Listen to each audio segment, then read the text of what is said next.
Two test, 1 2, 1 2 test. All right, guys, we're back. Yeah, I can go here. All right, we go to 1.02, USI insurance presentation. This is a committee meeting only. We welcome the Babbins, David and Jesse, along with Ms. Daranisha. Good afternoon, everyone. We're passing out a few handouts, but here today I have Mr. David and Jesse Babin here from USI to discuss the financials from our health plan, and I'm going to turn it over to them. Thanks, man. Does everybody have one? You got one for Daranisha? Yeah. There you go.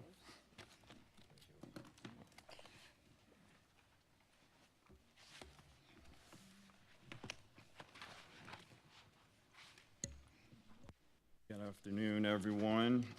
We're going to be reviewing today a little bit of financials on our current plan year, and then we'll also be reviewing our financials from our first plan year with UMR. We're going to go into a little bit of a dive into what's driving some of our costs, claims-wise, large dollar medical claims, and also our prescription spend as well. Kind of looking again at where some of those cost drivers are. But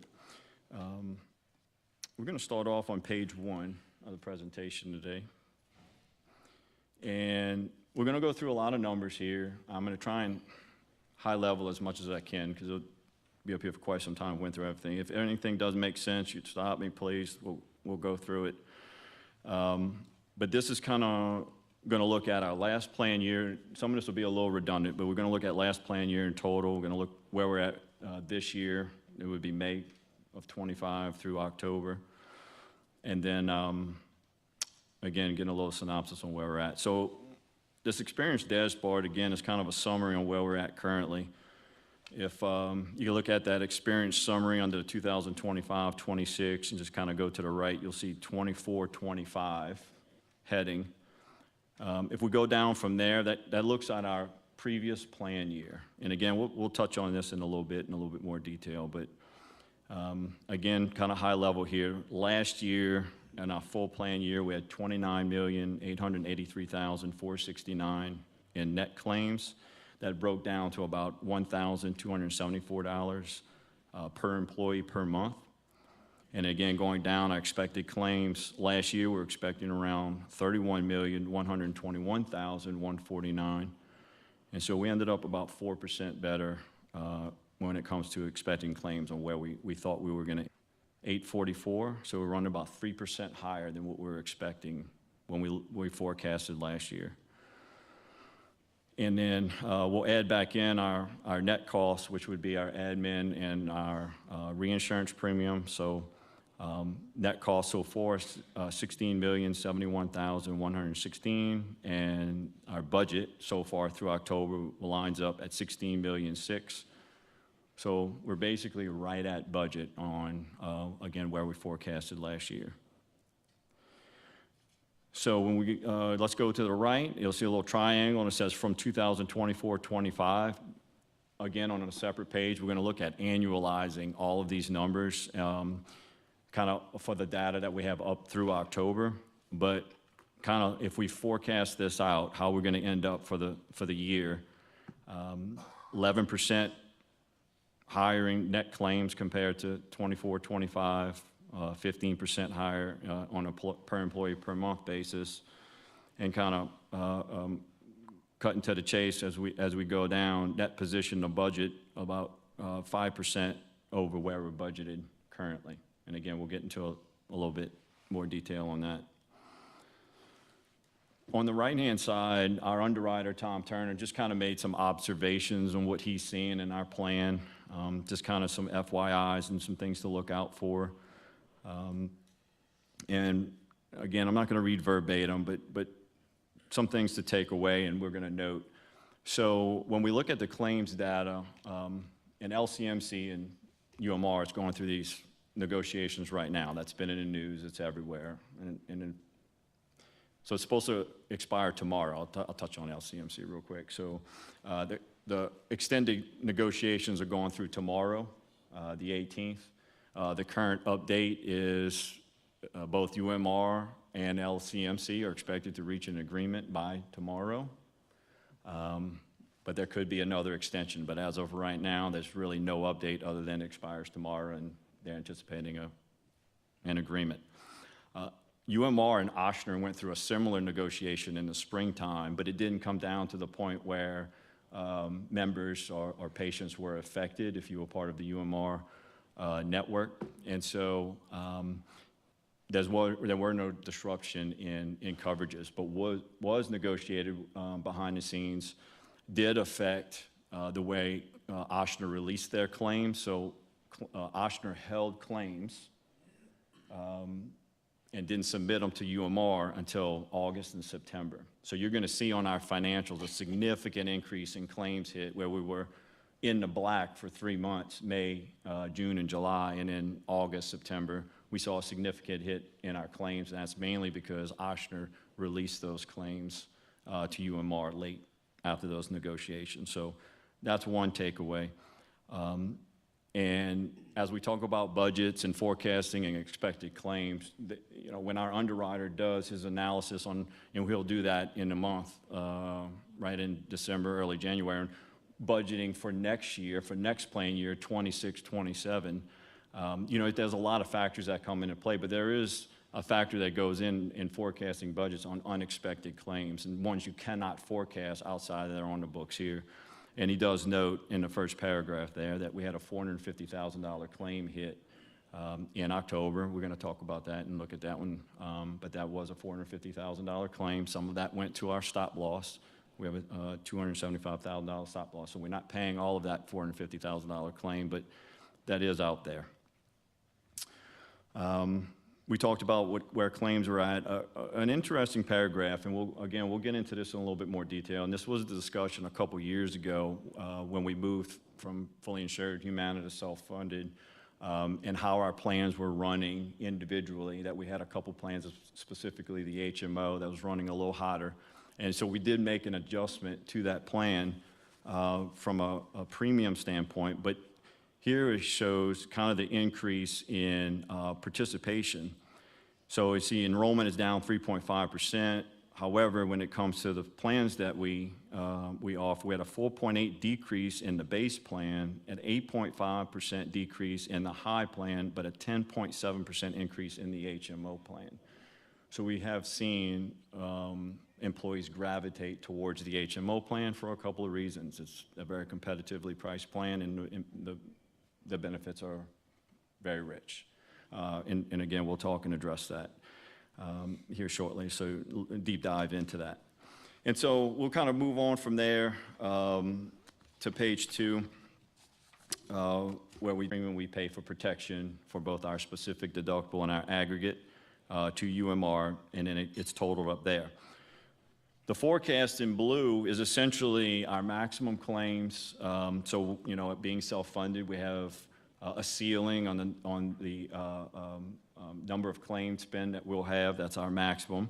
And then USI's forecast, our USI expected claims. So when we set our budget in the beginning of the year and fourth quarter of 2004, we set the budget for this plan year, 25-26. So this is how we were expecting our claims to run in any one given month. And then we'll go over to paid claims. This is actually what we've paid in claims. So, of course, medical claims, and then RX claims, our pharmacy spend, any run out from Humana, which is dwindling off. We'll see in May we got $13,519 as some run out from Humana, so that should be over with there. And then you see over SSL, that's our stop loss. So our specific stop loss, which is $275,000. So as an example, that $450,000 claim that hit, you will note on another page, $275,000 we paid, and the rest, the reinsurance paid for that amount. And then you'll see total net total claims. So when the dust settles, that's what we've paid in claims. Then we break it down on the net claims per employee. And then going over to the right, you'll see this is our maximum cost. So that would be our maximum claims possible, and add our fixed cost to that. That's where we get our maximum costs. And then budget reflects what we actually budgeted for this year, again, from USI's perspective. And then actual net is where we ended up. And then position is budget minus actual, so what we've actually spent compared to what we've actually budgeted.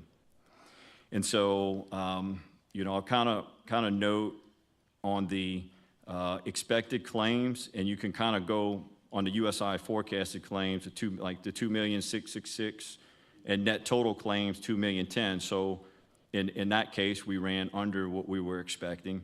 And again, a lot of this, going back to the right-hand side, played into, was a little unusual the last 4 months, 5 months, because of the Oshner releasing claims in late August and September.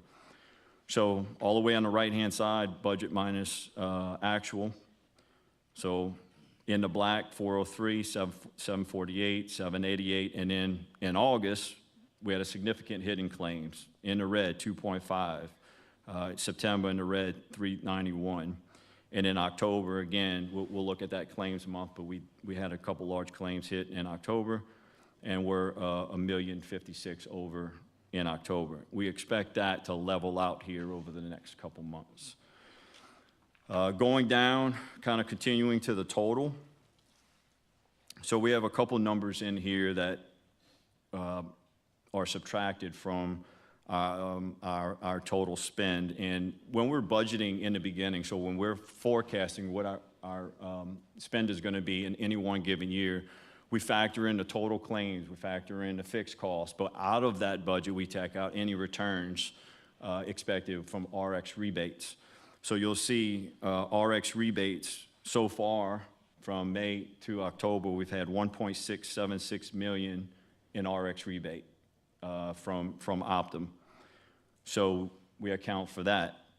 And then also every year, this was our first year with Optum in 2025, 26. We have a contractual agreement with Optum, where in the beginning, there are certain contractual expectations, both on the medical side and the pharmacy side. A reconciliation is done by the PBM with some oversight from us to make sure that they're hitting those contractual agreements. And on both generics and specialty, Optum did not hit their guarantees. So they actually cut a check to us, I think in July, for $303,000. So that was pharmacy spend in last plan year, 24-25, that was paid to us this year, $303,000. So that's plan assets, that's counted in this year. So we did take that off of the total. So we note that we're $64,381 in total compared to budget. But one number that's not on here, if you take out the $303,000, $368,132 is actually the plan from this year, okay, so far. So it's $368,000. If you take out the $303, is where we sit compared to budget from last year, from what we set in place in the beginning of the year. So I'll take a moment and breathe if there's any questions or thoughts on that. Okay. So on page 3, we've showed this analysis every year and as often as we can. This breaks down how each plan is running. So every plan has an actuarial value. And when we set our budget in the beginning, we set premium equivalents for each plan. When we were fully insured, you know, we had the employee only, employee spouse, employee child, employee family premiums that were preset. Now that we're self-funded, essentially the premium equivalence is you take the budget and then you basically back into premium equivalent. So when there's an employee only, they're charged an amount, employee spouse, employee child, and family. So they're always there is a composite equivalent or a premium equivalent set for each plan. The way we adjust those premium equivalents is weighted on the plan design, utilization, to make sure that we budget enough for that plan, that it's paying for the plan essentially, and we're not running a huge deficit in any one given plan. So again, 2 years ago, we met on the HMO. We suggested that we make a higher premium equivalent for that HMO plan, potentially make a couple plan design changes. We didn't make any plan design changes at the time, but we did raise the percentage of premium equivalent for the HMO. And so when we look at the base plan here, this is the base and the high plan, and what this compares is our premium equivalents of what we've set for each plan. So let's take the base plan on the left-hand side. So far, the premium equivalent rates compared to employees is $7,228,000. And again, that's essentially what we've budgeted for the base plan. Net claims have been $7,399,000. So this plan, the base plan, is run about 2.4% over what we budgeted for that plan, and a deficit of $170,000. So with that being said, it's running well.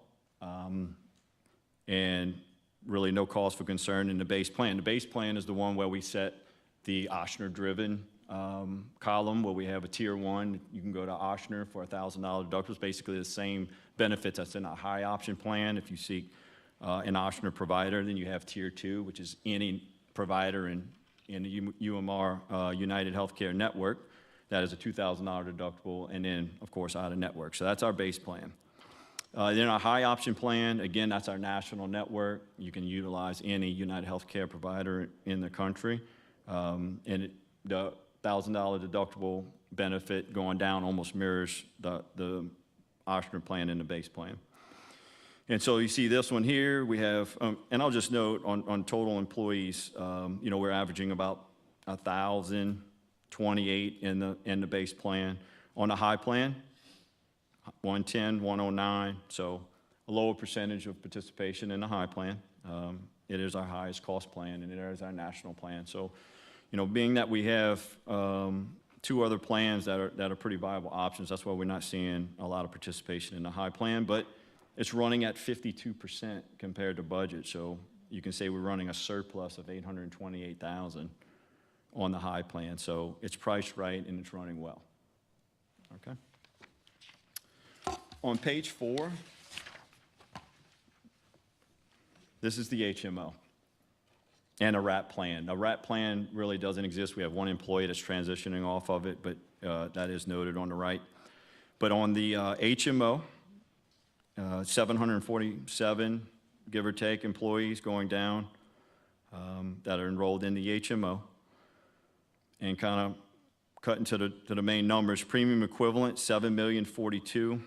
Net total claims, $8,253,000, so we're running a deficit of about $1.2 million in that HMO plan.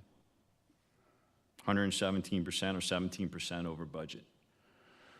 So, as we're looking at, potential decisions for our 2026 plan year, I know Ms. Gray and our team have had discussions about meeting and kind of drilling down on this and looking at different situations that might help drive down this cost, whether it's raising the premium equivalent or looking at plan design and see what those effects would be on the bottom line. And we'll have those discussions coming up.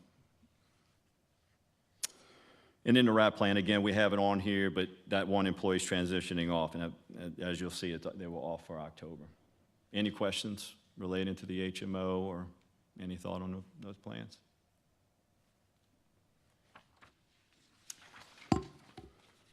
On page 5, this looks back from last plan year. So not going to go through all the numbers here. We went through what all the columns mean. I'll kind of cut to the chase on the bottom right-hand side. Last year, we received RX rebates from Optum for $3,074,020. And we compare that to how we ran from a medical perspective, for medical and RX, and what we spent on the claims dollar-wise, and we ran a surplus last year of $855,000. $855,000. What we didn't include this year is we had a reconciliation from Humana from the previous plan year of $64,000. That wasn't included here. So I just noted that because we did note it on the other page. So if you add the 63,000 and change to it, you come out close to 900,000, right over 900,000 in surplus last year.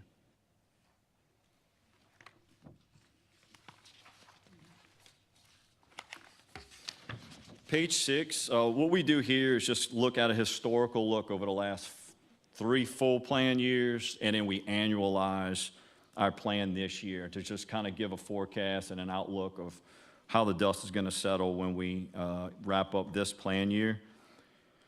And again, just kind of looking at them, our first year with Humana, we ran about 2.1% under budget, 2.2% under budget. Our second plan year with Humana, we ran about 2.8% over budget. Our first full year with United Healthcare, we're about 3.2% under budget, 2.4% under budget. And then you'll see we annualize the 24-25 plan year. So through October, essentially we take in the number of employees we have now, the claims that we have currently, and just forecasting it out and annualizing that over the next 6 months. And again, if we run as we're expecting to run, we'll be about 1.4% over budget.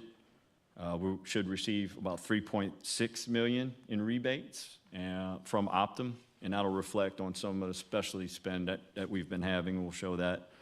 So $32,445,000 is where we're expected to end up after this plan year.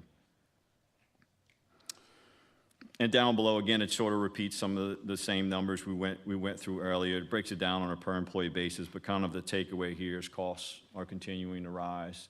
And then we can discuss and talk about ways on where we can help offset those costs. I don't mean to interrupt you, but Yeah. so is the cost going up or the claims going up? Because if we have if we negotiate a contract, let's say we with these hospitals for negotiated pay, this costs so much, this costs so much, this costs. Those costs aren't going up. No, right. The number of I'm saying claims. costs. I should Right. specifically say claims, RX and medical. Yeah. Like our RX spend is about 32% of our total medical So spend. broken arms still costing $10. Yeah, the negotiated rates are, they don't change through any contractual year. That's Yeah, right. the rates change as the contracts renew. That's what we went through with Ochsner, and that's what we're going through with LCMC. And, the discussion is where do they settle on what they pay for all the services, so. Kind of exactly what Claims you're go up referring to, at right? That's where the renewal, they costs don't go will up go up. during the year. They go up at renewal.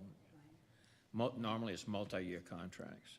So if you think about it too, kind of to your point, we moved and transitioned retirees off of the plan. Those claims and the premium, equivalents for them went away. So when we budgeted for this year, we didn't take that into account. So our budget, if we had the retirees in, I think it was around 1.4 million, if my memory serves me right, of what the costs were to the plan. So our budget would have been higher if we would have had those continuing into the program. So our budget was adjusted because those retirees came off. But we went down when we took them off, but if you note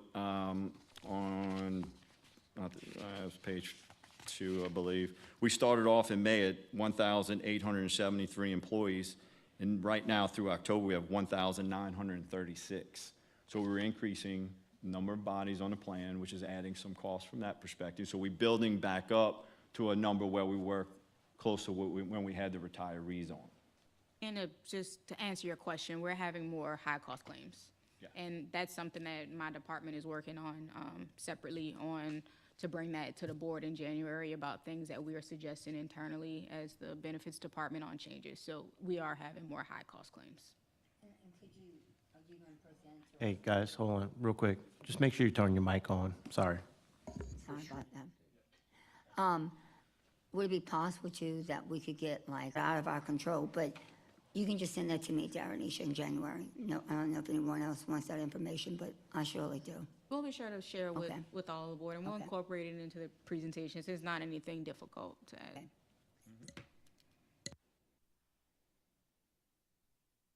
So some of what you're talking about is Yeah, covered if on we flip this to page here. 7, yeah, we'll get into some of what's driving our costs.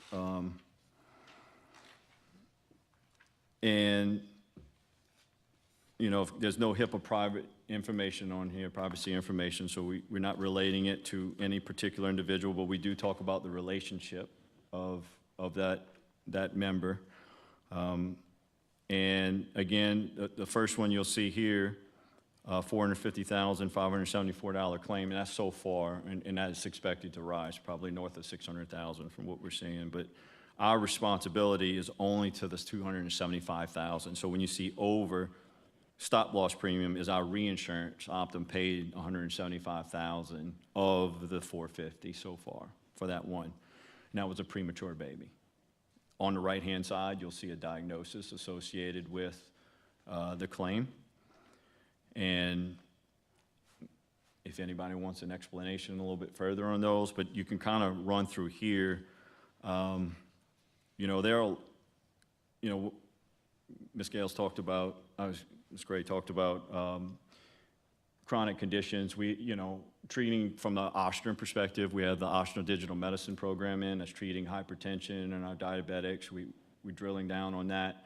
And also, I know we had some board members absent, but when UMR presented, they presented the full gamut of our care management program through UMR that addresses a lot of chronic conditions that are out there. So our employees are getting a lot of help when it comes to support and foundation through medical specialists in any one given condition.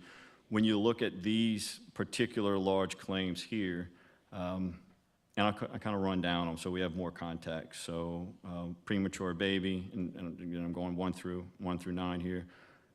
2 is a brain bleed. 3 is a back surgery that didn't go as expected. 4 is kind of self-explanatory, chemotherapy. And then you'll see 5, 6, and 7 is associated with a particular prescription drug. Number 8 is a stroke. And number 9 is inflammation of the large intestine. So, a lot of these conditions, and look, we're about preventative and driving down early detection of cancers and chronic conditions. Some of these conditions are difficult to prevent, and some of it's hereditary, some of it is sort of one-off. So we are addressing them, though, and we'll look at the prescription drugs here on the next page. At page 8, I'll go to the next page. This was our full plan year from last year. And again, all of the conditions are listed here. I'm not going to go through them one by one, but you can kind of look at, we had 4 claims that went over our specific last year. You'll see where the stop loss paid over that of $275,000 specific. And then on the right-hand side for diagnosis, you can kind of run down and determine whether it's a spouse or a child or employee and look at those specific conditions.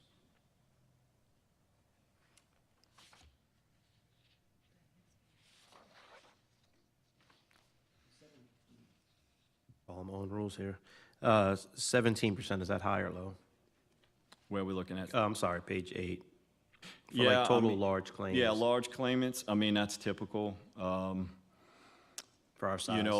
15 to 20% of your population drives 85% of your costs. And any one given group, really. You look at employers across the board, a small percentage of your population is driving a majority of your costs. And so, when it comes to, plan design changes, we have a great benefit program that most of our employees never get to utilize the deductible and the out-of-pocket. So, but when we're forecasting and looking at, effects on plan design, take all of that into account on who's going to be affected for that. Page 9 breaks down our pharmacy spend. What we're looking at here is our top drugs so far in this plan year, May through October. And again, drugs are about 32 to 34% of our total cost right now. So our pharmacy benefit manager is Optum. We made the decision a couple years ago to move to a closed formulary, so we are in a closed formulary. So we have the most restrictive formulary that Optum offers. We also have in place prior authorization, step therapy, quantity limits, site of care, mandatory. So we do have a lot of protections in with our pharmacy program currently. Of course, every year we're going to look at it, look at other PBM options, make sure we're in the best spot, talking with risk management to see what alternative options there are in the pharmacy market. But kind of looking at some of these specialty drugs that are out there, Mounjaro, Ozempic, that's a GLP-1, so that's been showing up consistently. Diabetic population, but I'd like to know what the data says about whether or not they are on drugs like Ozempic, high-cost drugs, or whether they are on other drugs that are not so high cost, Like a metformin metformin. that costs $2. Yeah, and Unfortunately, the doctors aren't prescribing that anymore. but I think that's the point. Yeah. And that's the point I'm driving at. I think that a lot of these drugs like Ozempic and others, as you said, they use for weight loss. And it's very easy to get a doctor to prescribe that instead of perhaps Januvia Right. or some of the other lower cost drugs. And I think that maybe when we start to talk about ways of reducing costs, we could talk about more restrictive, let's say, measures put in place to verify, you know, whether or not these high-class drugs, high-priced drugs are really needed. Yeah, so currently in place, we do have prior authorizations, where it goes through a process where you have to meet the metrics of a diabetic in order to be prescribed for it. Outside of that, it would be more of a deterrent in plan design. Can you, from a copay standpoint, put something in to deter somebody from taking an Ozempic or Mounjaro and put a higher cost copay on that? You know, when you charge employees more for prescriptions, especially when looking at specialty medication, I mean, specialty medications, you look at on the right-hand side of average per script, and we'll get into a little bit more of these, but specialty medications really don't have a generic. They have the biosimilar. We'll talk about that. That's Wezlana that's showing up on ours. It's a biosimilar of Stelara. Wezlana was the only one approved. They just approved 5 more. When it comes to Ozempic and Mounjaro, it's almost at the doctor level where they're prescribing this medication and not, you know, metformin works, but you don't see the same effects, weight loss-wise, et cetera, that you're seeing from Ozempic and Mounjaro. But definitely from a plan design perspective, hey, is there something we can do to maybe drive them more to that type of scenario? And when you look at pharmacy design, it's really a deterrence on taking a certain medication in the end, because we have, again, there are other program PBMs out there, multiple different PBMs out there. So we're with Optum, but from Optum's perspective, we're on the most restrictive formulary. And outside of that, you're restricting medications that we could cover if you were to customize it more. And so you would likely have to get away from an Optum and move to another PBM that's smaller, lets you customize your formulary, where you might be able to carve out specialty medication and put more restrictions on certain medications. When you're with an Optum, a CVS Caremark, ESI, which is an Express Scripts, typically their formulary is the formulary. And if they're approved for it, outside, again, of a copay differential, they have the right to use that drug that's on the formulary. But we can definitely look at any alternatives or options to deter them from using that. This isn't a kind of medicine that you're supposed to take forever, right? So if it's effective for the employee and weight loss is an added bonus, Yeah. and their diabetes is getting under control, I don't think that we should be actively trying to stop people from doing things that are giving some overall health benefits. I think that if, you know, we're making sure that employees aren't abusing it, making sure whatever, that's outside of the realm, but you don't take this every week for 6 years. This is something to get you manageable, and then you change it. So You had a question, Dr. Worthing. I Right, wanna and the make sure purpose of that this you- exercise is just to present the numbers. So any discussions about plan design, data changes will all be discussed in January. This is strictly just to say where the money has been spent so far. Yeah, I was going to ask, from the federal level, there's a lot of talk that you hear coming out of the White House relative to these particular types of prescription medications. What are we seeing will be the byproduct of anything that happens at the federal level in regards to the cost? Yeah, what you're seeing now is Norvasac that makes Ozempic and Wegovy. So Wegovy is the weight loss version of Ozempic. We don't cover weight loss medication. Costco just recently announced that they're doing a direct relationship with Norvasac that you can go to Costco and buy Ozempic and Wegovy for $499. It's a direct-to-consumer. So we're paying, you can see here, for Ozempic, $1,246. But somebody can go to Costco and get it for $499, but they're paying the $499. Our plan is paying $1,246. They're paying their copay. And then we get an RX rebate, somewhere around 20 or 25% of this number, okay?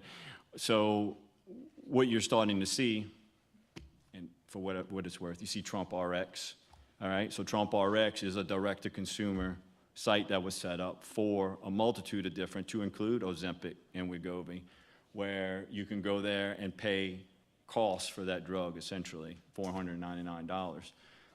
Some of the, Ms. Gray talked about strategy, but you know, one thing to consider employers are thinking about doing is, you know, you can health reimbursement account and have an employee directly buy that drug from Costco, and you're paying half for it, and then an employer reimburses that amount, okay?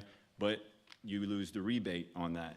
So it's a weight of, does that strategy work? What's the cost perspective? But to answer your question, Superintendent, I think what they're trying to do is create more competition to say, hey, you can go direct to consumer and get it for $499 and maybe kind of strong arm to a certain extent what's happening on the Optum, the large PBM levels, to bring down that cost, because that's money they're going to lose if they're losing members from buying from Optum and going to Costco and getting it for $499, and employers adopt that.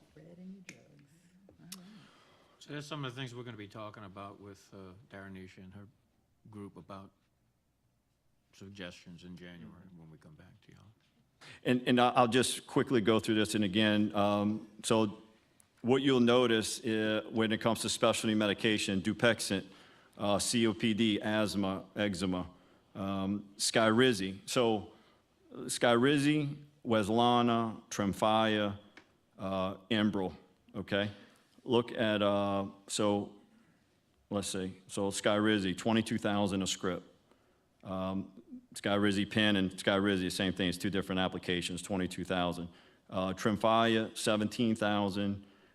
Amjevita, $7,187. And then you'll see the standout number 6, Wezlana. If you flip to page 10, last year we had 50 scripts of Stelara at $1.3 million in spend, all right? To give you a cheat insight into this data, if you look at the number of scripts, they're very low. So just to cheat into it, to tell you, it's someone who has a chronic condition. Yep. And so this 2024-25 report is the full plan year. But I just want to point out that Stelara, 50 scripts, 1.3 million. So that could have been 10 people, that could have been 5 people, that's just the number of scripts. Flip back to page 9, you don't see Stelara on here. And that's because Optum forced everybody that was on Stelara or Humira to move to biosimilar. And the conversation has been, well, we move to the biosimilar, it's going to cost less. Well, we're not seeing that right now. Biosimilars, essentially I'm going to say the word generic, it's the same ingredients that's in the brand name. So Stelara was the pioneer of the Crohn's disease drug. And when their patent ran out, Amgen started making Wezlana. And Weslana and Amgen have a contract with Optum. Optum's the only PBM that can prescribe Weslana. So before I get into what we see happening, but you'll see from that change, I'm gonna say only, we have 6 scripts of Weslana. So what's happening is different medications are being prescribed that would have otherwise been prescribed for Stelara. So even though Weslana is about the same price of what Stelara was, you're seeing patients being prescribed medications that are averting them away from the high-cost medication. So like Amgevita at $7,000 treats the same thing as Stelara. But you'll see Skyrizi is also an alternate, but it's at $22,000. Okay, a script. And so, you know, we can talk about strategy from there. There are some things to talk about that Optum will give us an option when it comes to biosimilars. But it's just a note that we saw high utilization of Stelara last year. We're not seeing it this year because of the Weslana getting moved that over. All right. David, does the strength of the medication affect the cost of the medication? For example, a 40-milligram drug as opposed to a 60-milligram drug. With of course, the higher the dose, you would assume it would cost more, but most of these drugs have a standard milligrams of issue per Right, per they have 2 or tablet, 3, right? some of them you can get 10, some Right. you get, the max might be 25 milligram, but the point of the question is, does the strength of the medication affect the price? If I bought 10 milligrams of Jardiance, That's a great question. That gets out of my area of expertise, but I will just make an educate, you pay the same regardless of the milligram. Like especially like the specialty medications for the most part. I think they have similar milligrams across the board, but we can definitely check on that for you and see what difference that is. Okay. And that basically concludes the financial update. If there's any questions. Any questions? None from, no more from me anyway. I have a question. Yes, sir. How much does stop loss insurance cost? Mike? If you go to page, I'm going to give you the full year of last year. We have, if you flip to page 5.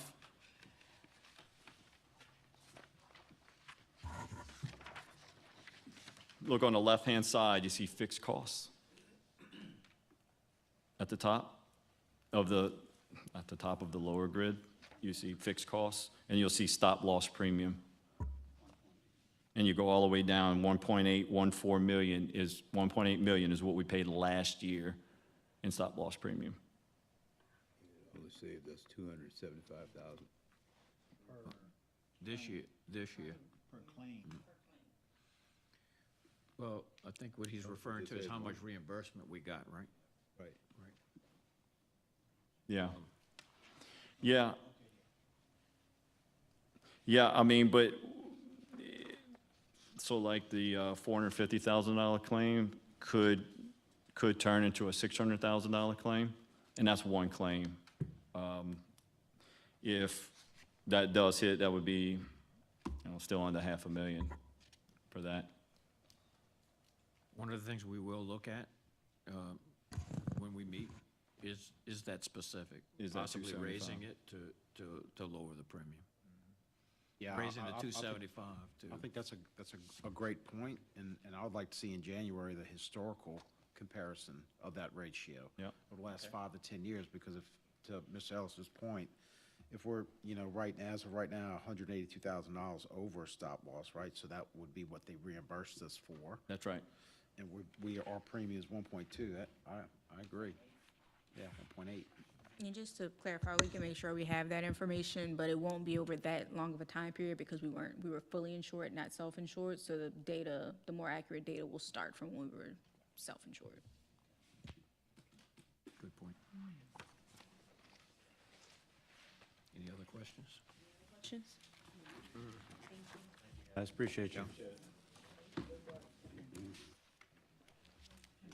To get out of one. Risk and management, Oh, sorry, I'm getting ahead of you. Call the Finance Committee to order. I believe we have Mr. Adam Neighbors here to present about our student activity funds audit.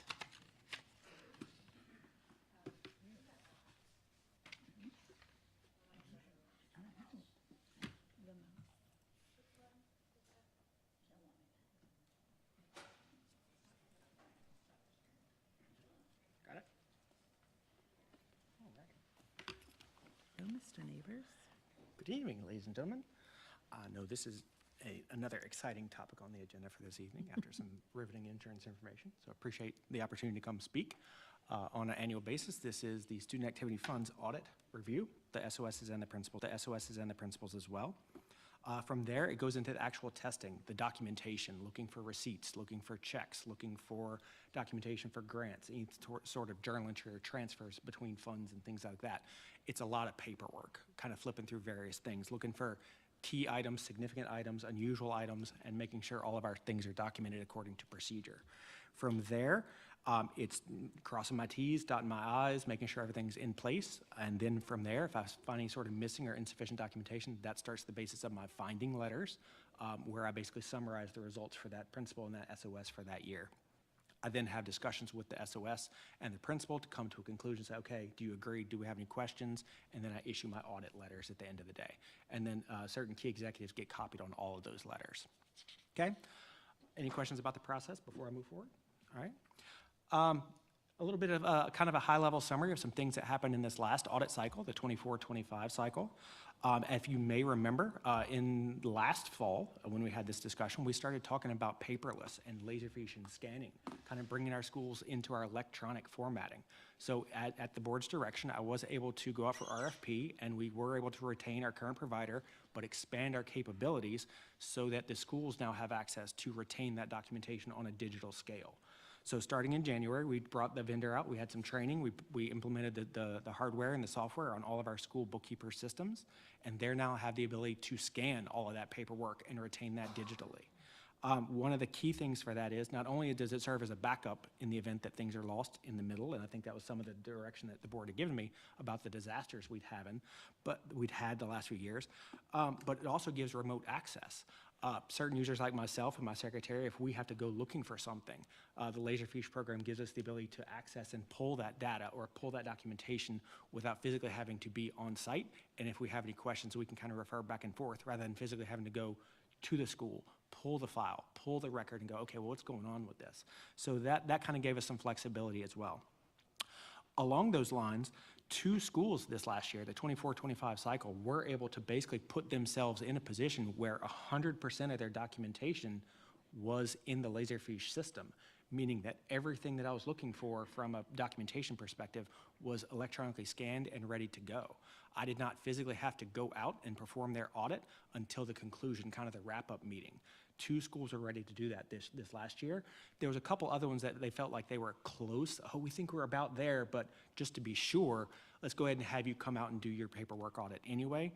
My goal is for this next cycle that we have 100% of those audits remote and ready to go come this time in the 26-year cycle. We are starting to move into that process. Okay.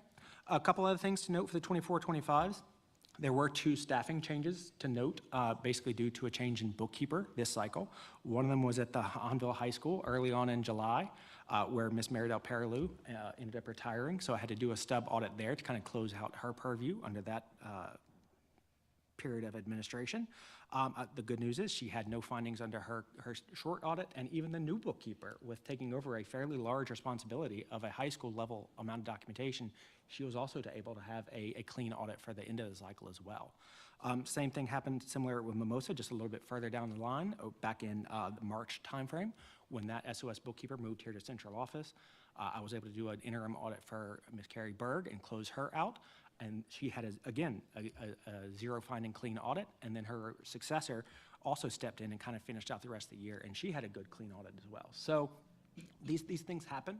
Principals changes, SOS has changed, things like that happens. So my job is to make sure that they are trained and ready to go, as well as providing some security and some confidence that they're not inheriting, dare I say, or if there's something going wrong, let's make sure we address it going forward, that we're not having any continuing issues, okay? All right, just kind of summarizing some of the high-level results for this last year.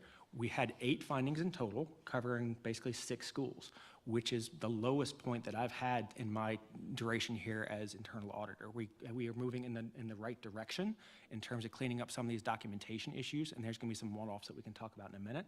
But as you can see, I kind of like to categorize my findings in 3 categories. Low risk, which is basically just documentation. Oh, I forgot to file this, or hey, the person didn't put it away where they were supposed to. Those are kind of low risk things. Those are fixable fairly frequently. You can see we had some issues with sales tax, where someone didn't get a sales tax item removed. Late fees and service charges relates to our credit facilities with things like Sam's Club or Walmart or Amazon, where the bill may not have been submitted to the payer in time, where they charge late fees and service charges. And last but not least, there was one issue with one of our athletic games where the ticket counting wasn't quite done in accordance with procedure. And those have been, we've been having these discussions to rectify those as well. In the medium risk finding, this was a little bit of a new situation. We had a situation at one of our schools where the money that was being collected by sponsors and coaches and teachers wasn't being remitted timely to the bookkeeper. Like they were kind of waiting and holding on to it a little bit longer than that is in accordance with procedure. So as soon as we were able to identify those situations, it was early on in the fall, and then we talked to the bookkeepers and principals, and that changed up by the springtime. Those problems had already been resolved. So it was kind of a, hey, it's a situation, let's get in front of it, and I brought it to their attention immediately, and that situation did not reoccur through the rest of the year. They were able to address it and get in front of it, if you will.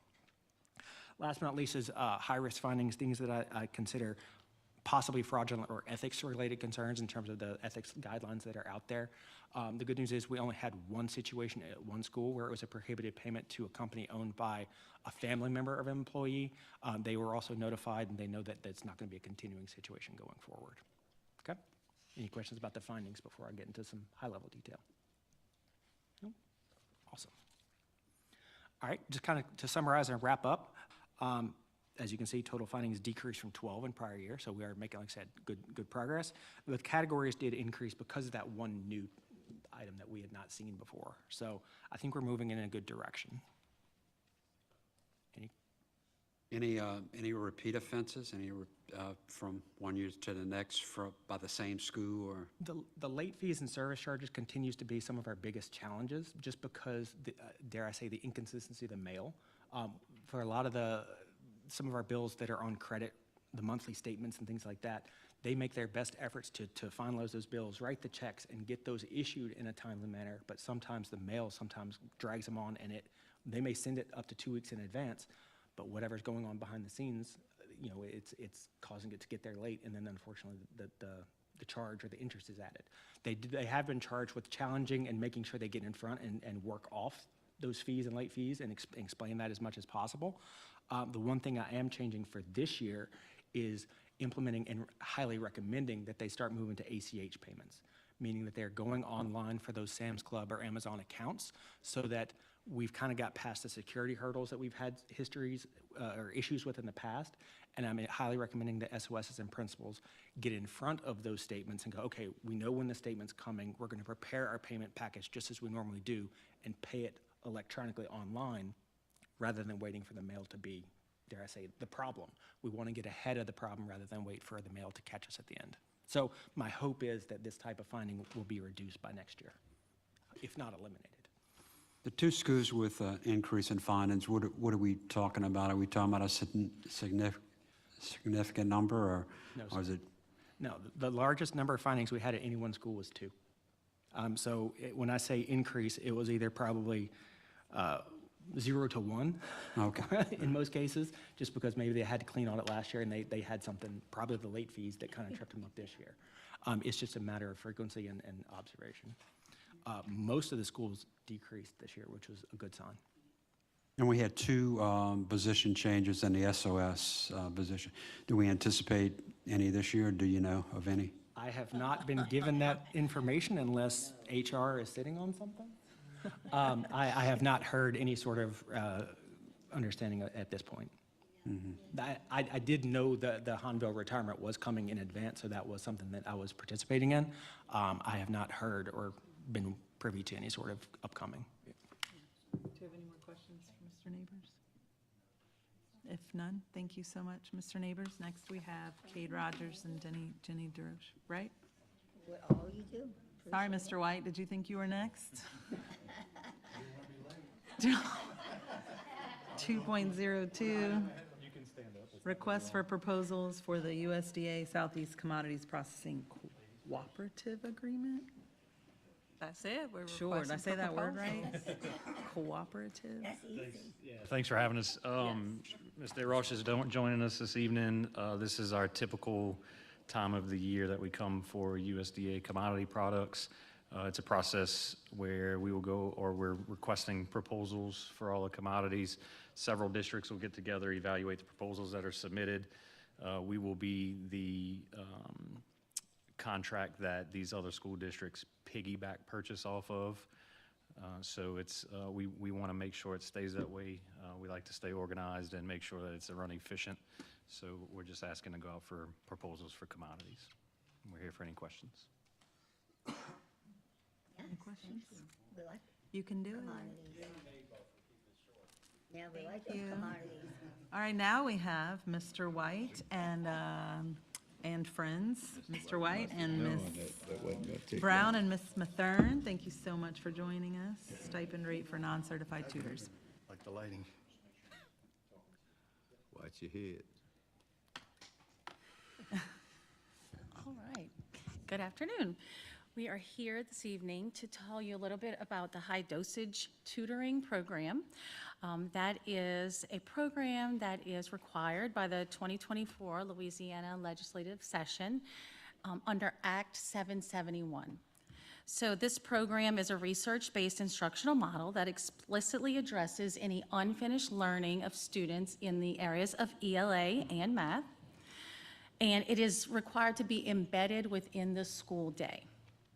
So the state allocates funds to the district, and our principals get an allowance for high-dosage tutoring based on a variety of factors, and then they can hire tutors. So our priority with our schools is always for them to hire a certified teacher as the tutor. However, that's not always possible for them to find uncertified teachers that aren't currently employed, because it has to be someone that's not employed, because it has to be during the school day in addition to what students already get. So in the event they can't find a certified teacher, there are opportunities where we can hire a non-certified person to be a tutor. And we found that to be a little bit of a challenge. It's difficult to find, and currently we have 3 people in the district that are working as high-dosage tutors that are not certified teachers. But what we have looked at is that these 3 do not have consistency in pay. That's one of our challenges across the 3 employees, and also that we still have positions to fill. And so we ran into a situation recently where we were trying to hire someone that is not a certified teacher, but is currently working for ESS as a substitute. And what we found was that they could make more at what we were originally paying based on a past criteria. They could make more through ESS. So that was also making it difficult for us to find people to be able to do that. So we are here today to ask the board to approve making the rate a $25 stipend for tutors that are non-certified teachers. Our certified teachers get paid $45 an hour.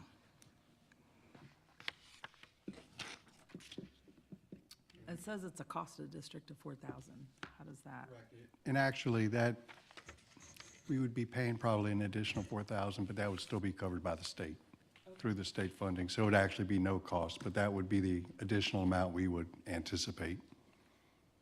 And if you recall, the state for 2 consecutive years now has approved funding specifically for the high dosage tutoring. So it's something that they have found across the state has worked well. It's worked well in our district. This is just provides a little bit more flexibility for us as a school system to be able to attract and fill in some voids where we can attract competent tutors. And obviously up to the schools that are using even although they are non-certified, they are still making progress with our students. We're not hiring anybody to fill these spots. So, we will still always prioritize certificated employee, either former employees first, but certificated teachers. But certainly there are opportunities where we would fill with a competent non-certified teacher.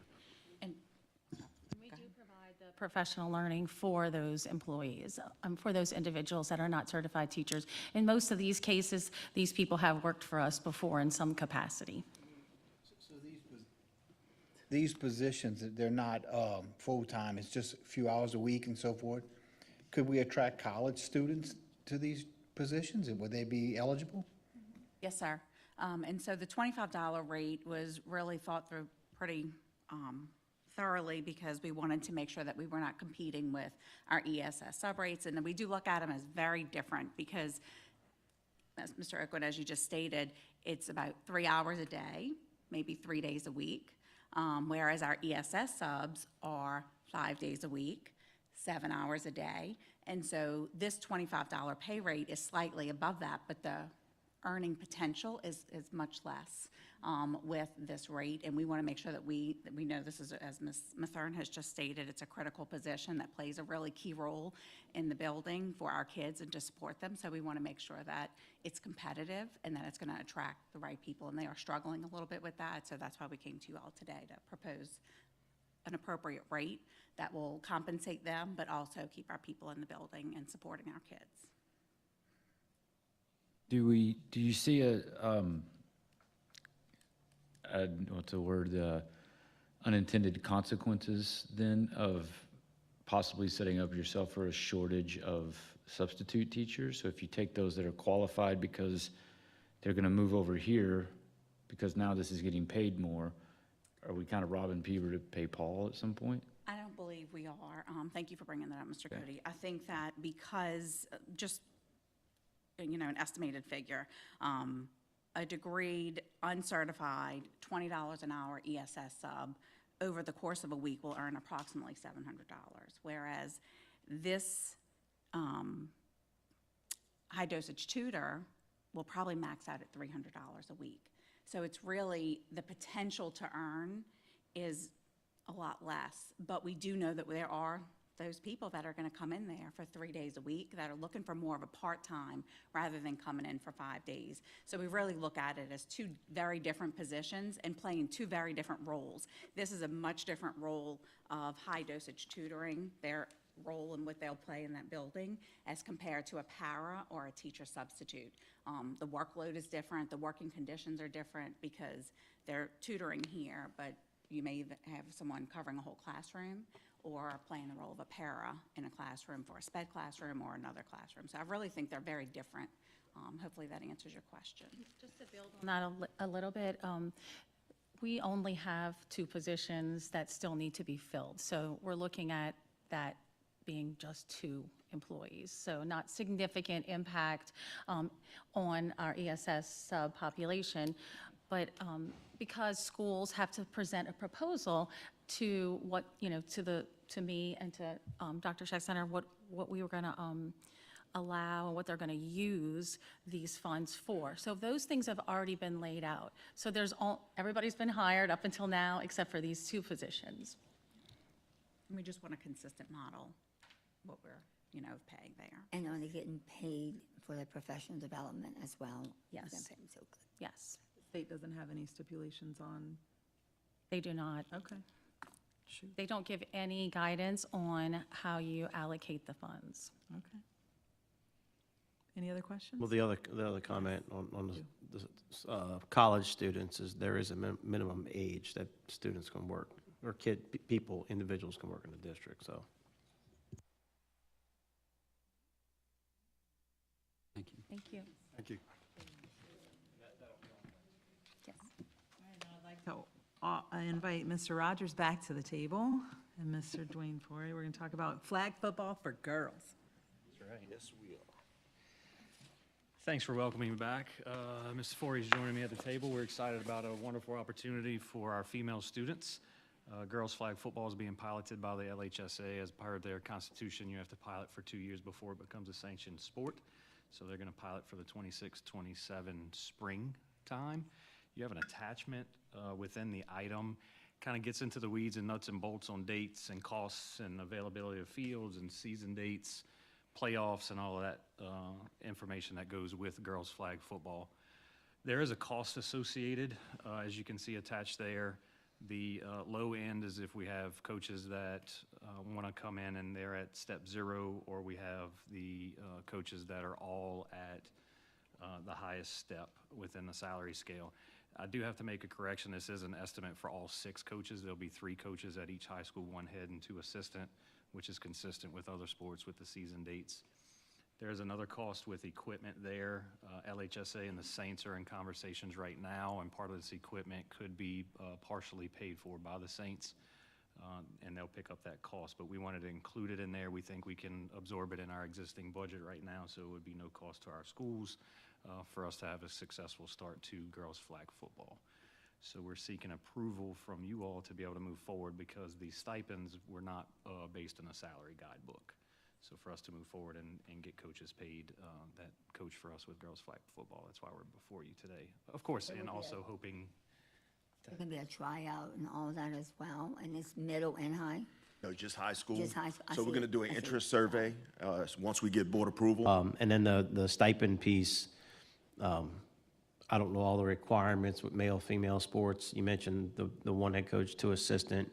Is that also the percentage has to be within a certain range, or just, did we double check that?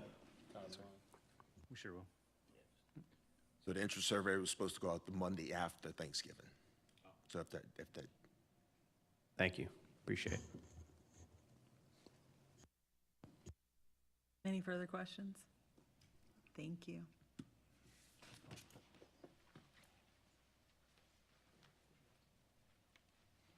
Hey, Mr. White.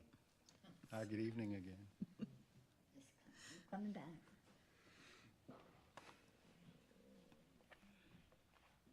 You have an That was announcement, for right? Public meeting, announcement of a public meeting. Hi, good evening again.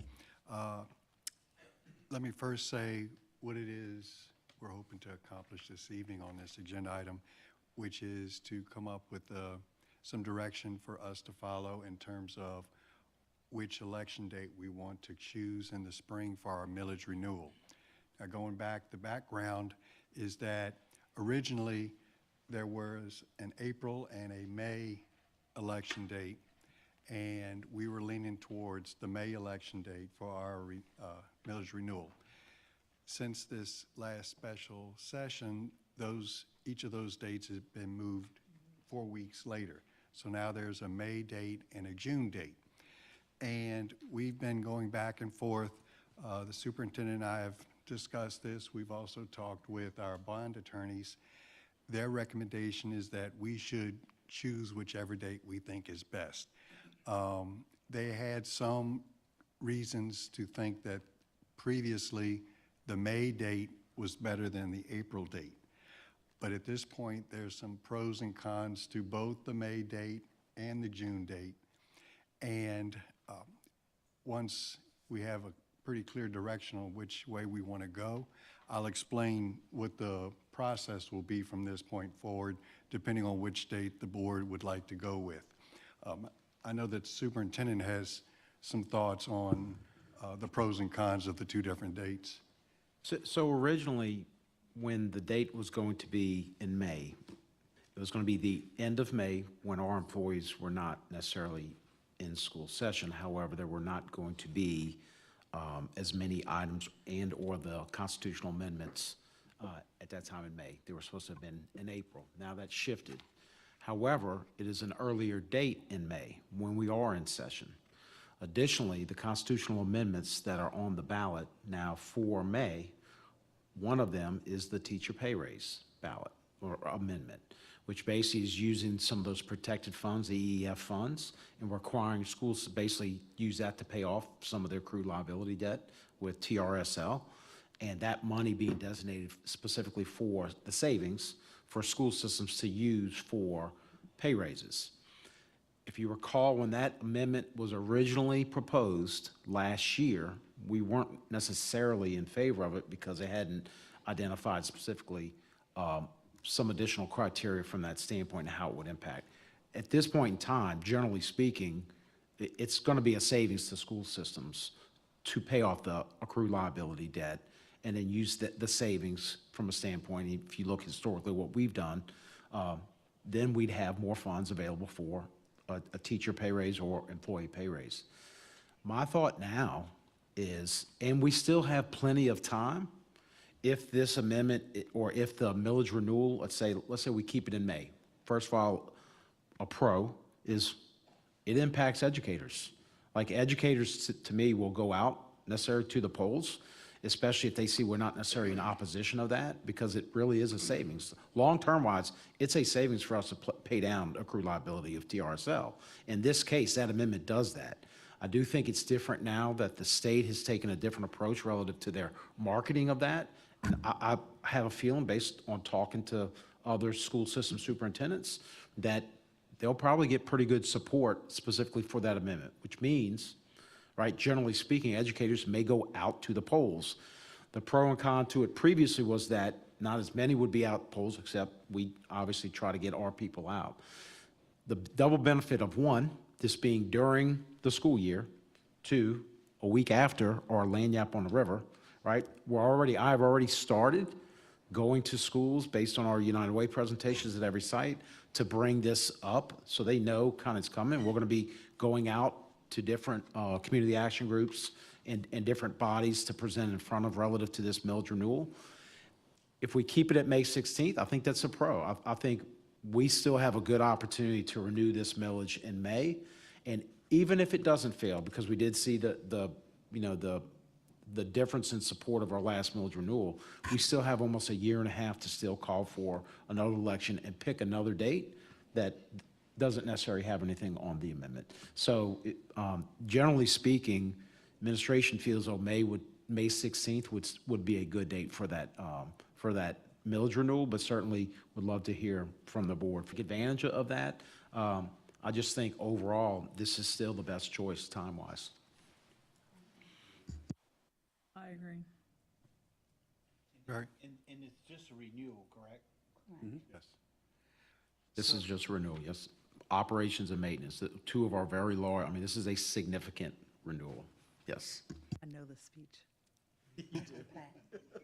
Mr. Art, it was actually, if I'm not mistaken, it was originally approved at 45-ish mils, give or take, and then now it's 33 and change. So, but I think the recommendation was not to, on the ballot, not to go back for 45, right? Correct. What we would do is, on the ballot, ask the voters to approve the renewal of the millages, 2 millages, and the rates would be equal to what we are currently assessing.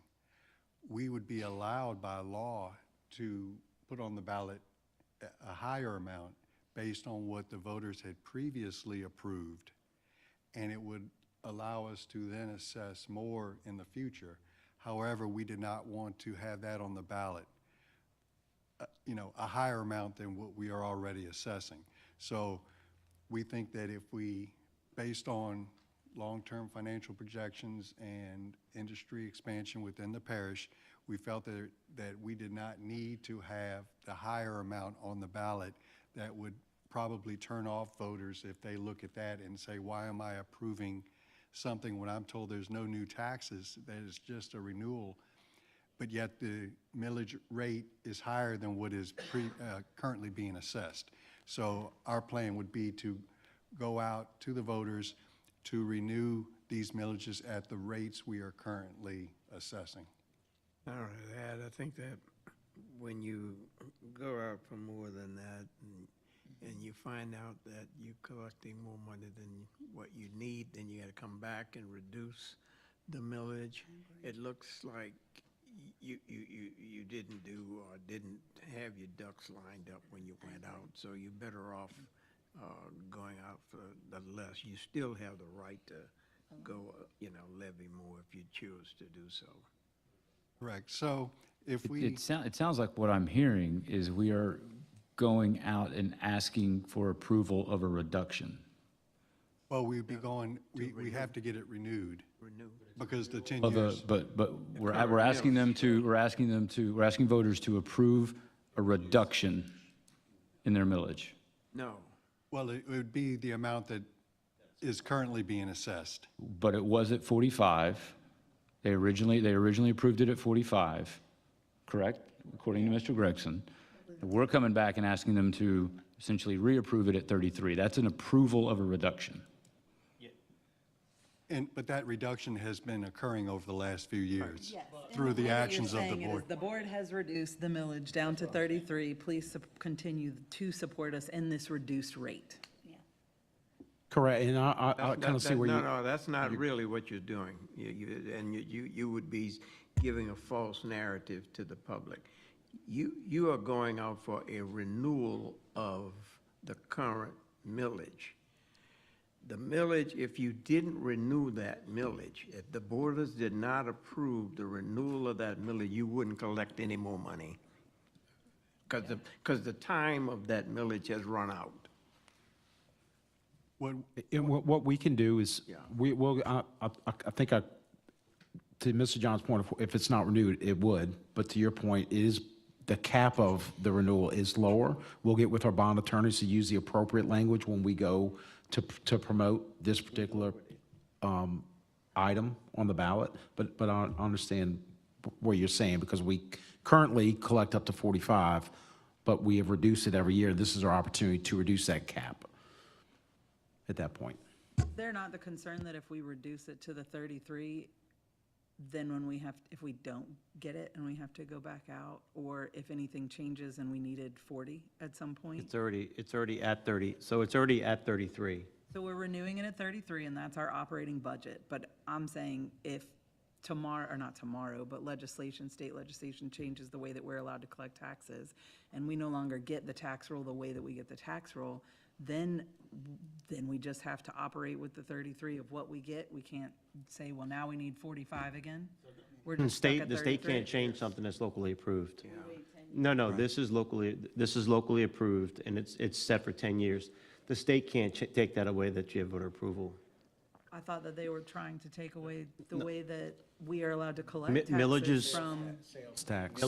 Millages are a local tax that's collected by local government bodies, taxing bodies. Millages have nothing to do with state funding at all. Or The state property does not, taxes or any the of that state does change. not get any property taxes. Okay, Yes, yeah. just making sure. That'd be real awkward. All right. I think to Dr. Ortling's point, I think once the bond council will weigh in, I think we'll have a little bit more clarity. But as I see it, even though we've rolled back the millage rates, we've always had up until this election, we had the ability to roll forward if things went sideways. Yes, that's what But I'm saying. once we we're have an stuck in it. election that sets the rates at 33, we're set there. We cannot raise them unless we have another election to raise them. So is 33 the smart move is my question. Okay, let's define sideways. Hold on, let's back up. The value of a mill right now in St. Charles Parish is approximately $2.55 million. So to Mr. Al's point, and I don't want to put words in anybody's mouth, so if we're talking about sideways, like you lose a large portion of your tax roll, then that dollar per mill that we get in St. Charles Parish drops to $1.5 million, that's the sideways that he's talking about. The value of that mill is 2.55. Now, could it reduce? Yeah, it could reduce, but you'd have to lose a major portion of your local tax base. If I'm not making sense, chime in. Oh, you're right. I mean, you could define that as, look at what happened in St. James. You had a major industry, industry that pulled out. If that happens, and Okay. So this agenda item requires that we announce this at the board meeting on Wednesday, that the next board meeting will officially announce the actual date. So Mr. Gregson will read this as, it's not a voting agenda item, it's just an announcement that Mr. Gregson will read Wednesday. And then, of course, there'll be further discussion as we get closer to calling election on what the board finally decides relative to the millage rate that we go out for. But we will be announcing May 16th. Yes, ma'am. Yes. Okay. All right, moving on to accounts payable. It's still you. Can't leave yet. And then, do you want to say your thing first, or I say mine? If there are any questions, and be glad to have you take a look at the budget to actual report, which is included on this agenda item. Yes, please refer to the budget to actual comparison and executive content. Motion to adjourn, Mr. Chairman. Thanks. I appreciate that. Curriculum and instruction meeting is called to order. All three members, including Ms. Weber and Mr. O'Quinn and myself, are present. We have two items on the agenda. Item number 1 relates to the results of the new accountability system. And item number 2 relates to special education support. At this time, I'll turn the meeting over to Ms. Babin and her people. Share, just as a reminder, how the scores are calculated under the current model that we're using. So the elementary, if you look at the graph on the left, the weight there is currently for assessment index. So how many of our students are achieving mastery when it comes to the standardized assessments. It is very similar for our middle school configuration. And then high school, you can see it's definitely, that pie chart is more evenly distributed, with weights being emphasized. 70% at this time comes from ACT, strength of diploma, and our cohort graduation rate, with only 12.5% for our student achievement. You will see some shifts when we get to our new accountability system as well. So when we're looking at the changes, what you will notice for elementary and middle is the shift moves from how are our students achieving to more of a focus on how are our students growing. And so this is a change that the state has made with an emphasis on the new accountability system, that it's a different grading scale, but it is also emphasizing the growth for our students. And so when we look at high school, they are definitely impacted the most by the changes that you see here. And so the shift is that 6 of our courses represent 75% of the accountability. And so that is reflected in the achievement. So that's a big shift when 70% previously, or under our current scores, are based on ACT, strength of diploma, and cohort graduation rate. The change is that it is on these 6 core courses. On the next slide, you will see our accountability scorecard. So this is intended to be easier for communities to understand. And so when you look at this, it is divided into 3 areas. So achieve is in the middle, and so that is how are our students achieving and reaching mastery on our standardized assessments in our 4 core subjects. When you look to the left, that is the percent that are growing. So looking at each student and looking at ELA and math, are they reaching their growth target? So I'll share in a moment on a next slide with you what that actually looks like. Continuing though, it's taking our students who are in the bottom 25% for ELA and math, and basically those scores are going to count again. So they are already in the grow component for math and ELA, but it's an intended focus to accelerate the achievement and growth of the students in the lowest quartile. And then the bottom one that you see is English language proficiency. So for our students who do not have English as the primary language spoken in their home, this is intended to really focus on making sure that all of our students are reaching the targets and growing. And Ms. Bowden, if I could just point specifically at this, and we've talked about this because you've heard us present relative to the new accountability system. If a school has 15 students that are identified as EL, then they would then make up this category. So that weight is as much as those other line rows in that category of grow, which is significantly misrepresents the overall school itself based on the small number of students that's presented in this particular accountability formula. So our elementary and middle schools, they are only going to receive scores based on those first 2 columns you see with grow and achieve. But when we look at the blue column, those 3 components are weighted for our high schools as well. So there are 12 indicators that go into the high school performance score, where there are 9 for our elementary and middle. So continuing to focus on graduating on time, but then also that nationally recognized exam performance and then the accelerator. So we're going to get into those different areas, looking at the college, career, and the military service.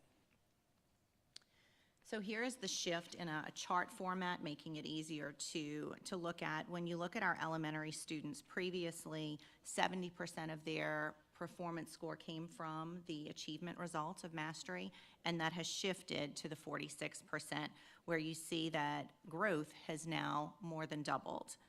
And so those are the indicators that you see. We are prepared for these shifts. We have been working with our teachers, working with our administrators, and sharing. Now those are consolidated and represent a fourth of the total. Now those are consolidated and represent a fourth of the total scores. So big shifts that have happened mainly in our high school area. So what do those growth targets look like? So one thing that is different is our DIBELS results are going to be computed for the first time in our state accountability system. Previously, our K-2 schools received their scores from their feeder system. Now this is part of the formula. So they are going to receive information based on the students performing at benchmark in kindergarten, first and second. It also is going to appear in the growth measures for kindergarten to first and from first to second. So we're excited about those because we know that we have lots to celebrate, being second in the state on our early literacy indicators. We are very confident in our ability to develop readers, and so we know that this is going to be an area that we'll focus on. Basically, it's taken each achievement level and dividing it in half. So wherever a student was previously, they need to grow a half achievement level. So if they were at the, if you look here, if they were at the low benchmark, then they need to get to the high benchmark at the next achievement level, at the next assessment. If they are at benchmark, they need to grow in at least one composite score point while still remaining, and that's because the scores change from each grade, so making sure that our students are still remaining proficient but growing at the same time. It looks the same for LEAP, so it's taking those 5 achievement levels that you are familiar with, and it's breaking them into the half achievement levels, and so making sure that if they were on the low end, they were moving to the high end. If they were in the high end of an achievement level, they're moving to the low end of the one right above it. Again, mastery is where we're aiming for, so students who are already at mastery need to grow 1 scale point and remain there. LEAP Connect is also a factor, so those are for our students with significant disabilities, and so again, we want all students to grow, and you can see that that is reflected here in this chart. Right. So as Ms. Babin just alluded to, many of the most significant changes with the new formula are happening really at the high school level, so I'll walk you through some of those components here. The first has to do with what are called nationally recognized assessments. So this, again, this is 1/12 of a high school performance score going forward. So there are a few ways students can reach this target. One is to score an ACT of at least a 20, an SAT of a 1040, a CLT, which stands for Classical Learning Test, which is typically taken in the home study world, of a 67 or better. Work Keys, which is a career assessment offered by ACT, of a gold or better, or a 59% better on the ASVAB, which you know, students interested in the military would take in preparation for enrolling. So we have been working hard to prepare for this component and get our students to be able to reach this. Obviously, we're doing everything we can to get as many students as possible to get a 20 on the ACT. All students take that their 11th grade year statewide. We also have 12th grade students who retest during that year as part of statewide testing. This year, for the first time, we're going to have all 10th graders universally take the ACT as opposed to the pre-ACT, to give students as much exposure to that as possible.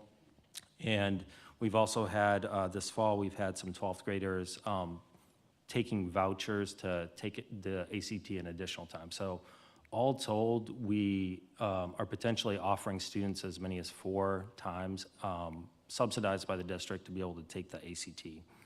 With Work Keys, we're really focused on those students really more on the career pathway, particularly those who are not getting to a 20 on the ACT. We really target them to potentially take the Work Keys assessment and try to get to that gold. And then obviously we're supporting students who are interested in the military to be able to take the ASVAB. We have ASVAB being administered at both high school campuses this year. We had somewhere around 120 students who took the ASVAB last school year. So that's what we're doing with the nationally recognized assessment part of it. If we switch over to the career and college and service acceleration component, this is perhaps where we've had really the most newness to this system. So there are really three ways students can meet this. One is for students, it's called the University Accelerator. So students get credit for this basically in two steps. So they have to get a 20 or above on the ACT, and then they have to meet one of the next following conditions. So they have to get an AP score of a 3, 6 dual enrollment credits with a C or better, a math subtest on the ACT, on the ACT of 25 or better, or an English score of 26 or better. So there are several ways students can reach this, but most typically we're really focused on the dual enrollment component. So, students who are close to that 20 or exceeding that 20, really making sure we get them enrolled in enough dual enrollment courses so that we earn credit for those students, and of course, get students the college credit that they can take with them after graduation as well. We have many students doing the Career Accelerator, so they meet this by earning what's called a basic bundle. So that is a collection of basic industry-based certifications that are kind of built together, and they can meet that or earn a single advanced credential. Really, the newest part of this, it's the internship component. So this is honestly probably our biggest challenge with this component as a district, because it involves students actually getting paid work experience coupled with their experience in the classroom. So they have to do 106 hours of paid internship experience in order to earn credit in this bucket. So that is something we're working on through our partnerships with business and industry in the parish to make sure we can do that. And then obviously supporting any students who are interested in the service component, joining the military and that sort of thing. The next slide really walks you through how letter grades are gonna be calculated under the new system. So the new system is designed to be simpler, that is the intent. So the letter grade scale is gonna be on a score from 0 to 100, which intuitively makes sense to folks. There will also be a scale for school performance scores that is gonna be set. There will be different scales for elementary/middle schools, high schools, and districts. One important thing to be aware of with this is that it is basically scored on a bell curve. So it is set up initially that only the top 10% of sites, so top 10% of districts in the state, will earn an A letter grade, and then the next 20% will earn a B, the next 40% will earn a C, and so on and so forth. So what that looks like when you transition from our old system to our new system is basically fewer schools and districts statewide are going to earn A's and B's to start with. It's just really structurally set up that way. And this next slide gives you some sense of that. So if we look at our results statewide, back when simulations were run, when this proposal was being discussed, nearly 40% of schools saw a letter grade decrease statewide. Only 8% saw their letter grade increase from the previous system.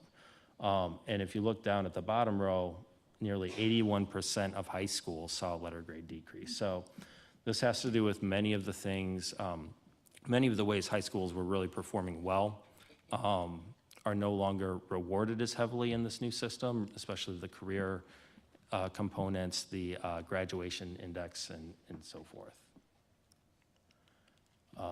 This last piece shows our simulated results from back in the 2023-2024 school year. And this just gives you some sense of what happened to our school letter grades and our Community is informed about the change. Community is informed about the changes in the accountability formula without us changing anything, that the way that it's reported will look different without us changing any information. However, we want them to know that the quality education that they expect in St. Charles Parish will still be provided, and so that we are still providing the high-quality opportunities to our students at our schools, at our Satellite Center program, and we are working with business and industry on developing those internships as we move forward. So when you look at what you have in front of you, the first page is the projected based on the outgoing system, so the last year of the accountability system, if you will. That first row shows that based on our calculations from Dr. Zaffaro, we are looking at an index of a 90.0, which would be a letter grade of an A. So very excited, and like I said, we have high confidence that this will align with what comes out with the state on Thursday when that's released publicly. But that's very exciting because this is the first time our district has achieved a letter grade of an A under this accountability system. So it's a testament to the hard work of all that are contributing to this in our district. So we're very excited about that and hope that fingers crossed, comes to fruition. And only one school will drop a letter grade while all others maintain their previous letter grades. And so based on those calculations, we know that our K-8 progress indicators were very strong. As we alluded to before, we know early literacy, we were second in the state, and we also know we were third in the state for math when it came to 3-5. So we are definitely making sure that the emphasis is in the right areas, and so that is reflected here, as well as our strength of diploma and cohort graduation rates based on our calculations increased as well. When you look at the second page, this is the projections based on the new accountability system. And so you see that shift, keeping in mind that there are only 10% of all districts across the state that would be an A. Without us changing anything, the application to this new formula would have us at a B. However, you can see when the state ran their simulations and we were able to calculate in our models as well, that we still are seeing growth. So it was a growth there in the overall index, but a rating of a B. And so 2 schools would improve their letter grade from the previously simulated letter grade. However, we do have 4 schools that would drop in a letter grade from there. So we know that we're just going to continue to focus on understanding the new accountability system and making sure that our schools are equipped with the information they need to. Any questions or comments? You know, as part of the messaging to the community, we already, this latest ABCs that every community member received actually gave a description of the old and the new accountability system. So we've already started that messaging. Of course, we are poised to release a message once school results and district results are released on Thursday to not just celebrate potentially where we are as a system in regards to the old system, but also draw specific attention to the changes based on the state's accountability system. Thank you very much. Any questions? 100, but it's fine. This is not the time. I know, I wrote them down. I'll meet with you later. If there are no questions, feel free to give Ms. Fabin, the superintendent, a call and schedule a consultation with them, and they'll be happy to go over and review this material with you to help you get a deeper and better understanding. At this time, we stand adjourned. Well, Oh, I'm sorry, we got one more item, the special education item. instructions.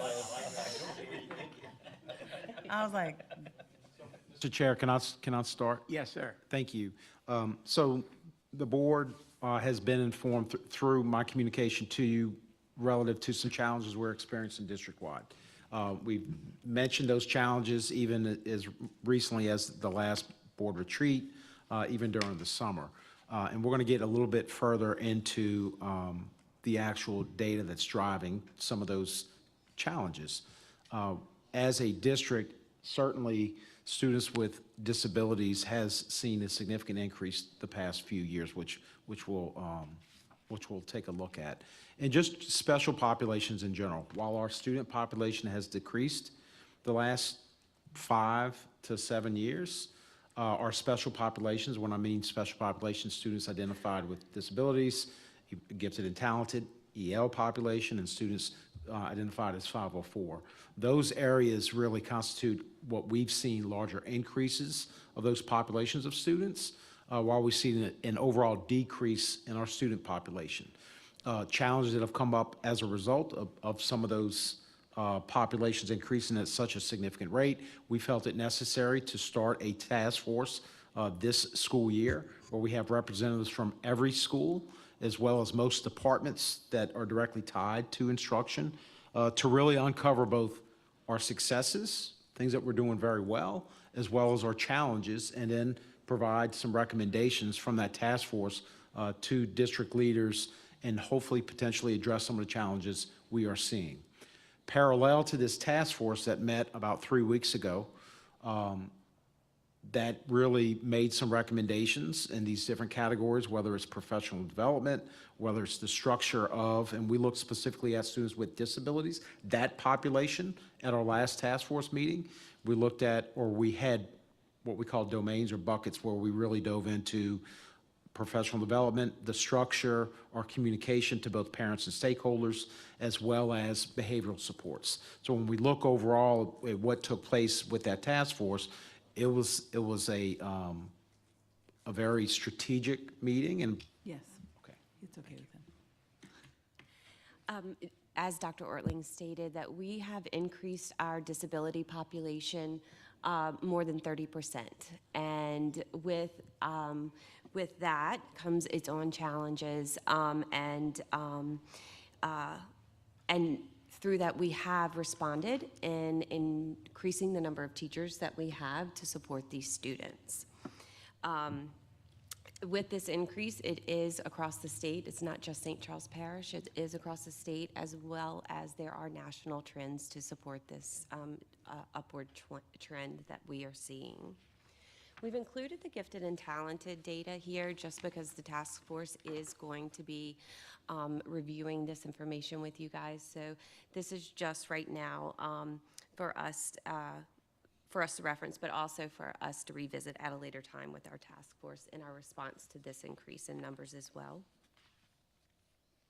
This slide just provides you a quick overview of all student exceptionalities when it comes to the special education programming. The next 3 slides that we are going to go through is going to get more in depth with some specific exceptionality data. That data with the increase in different exceptionalities has definitely resulted in additional challenges that we have faced and continue to face. Mike.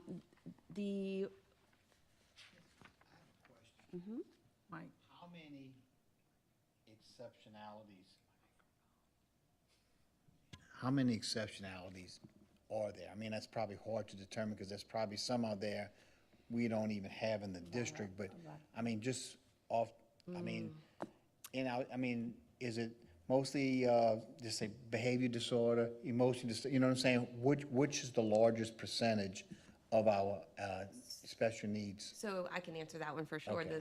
The largest percentage is specific learning disability. That is the largest percentage. As you will also see in a few slides here, all pretty comparable is developmental delay. Typically, our students who come to us from early steps or in child search at those younger ages qualify for special ed services based on developmental delay. That's just an overall umbrella which allows a student an opportunity and time to grow and at their 9th birthday to determine if there is in fact an exceptionality that meets their deficits. I would tell you there's more than 5 categories for exceptionalities in Bulletin 1508, but I can't tell you the exact number right now. So if you're looking at autism, definitely you can see the substantial increase in students that we have on the spectrum across our district. Again, this is statewide as well as nationwide. We have responded to this increase by creating classrooms. We call them our reduced ratio classrooms, and to provide that higher level of instructional support for these students that they require to be able to access the general ed curriculum. This is showing our other health impaired, which is OHI, or emotional disturbance, which is the ED, exceptionalities increasing. The important point that I wanted to show here is that this population of students, as though not all, but many, require an additional level of behavioral support than other students that might have that developmental delay exceptionality. And here we are, is that, like I told you, with the developmental delay, we have increased 31% in this area. This is not only a result of our exceptional child find skills and things we have in place to ensure that we have early and accurate identification of students, but also it just shows the increase in students coming to us with delays.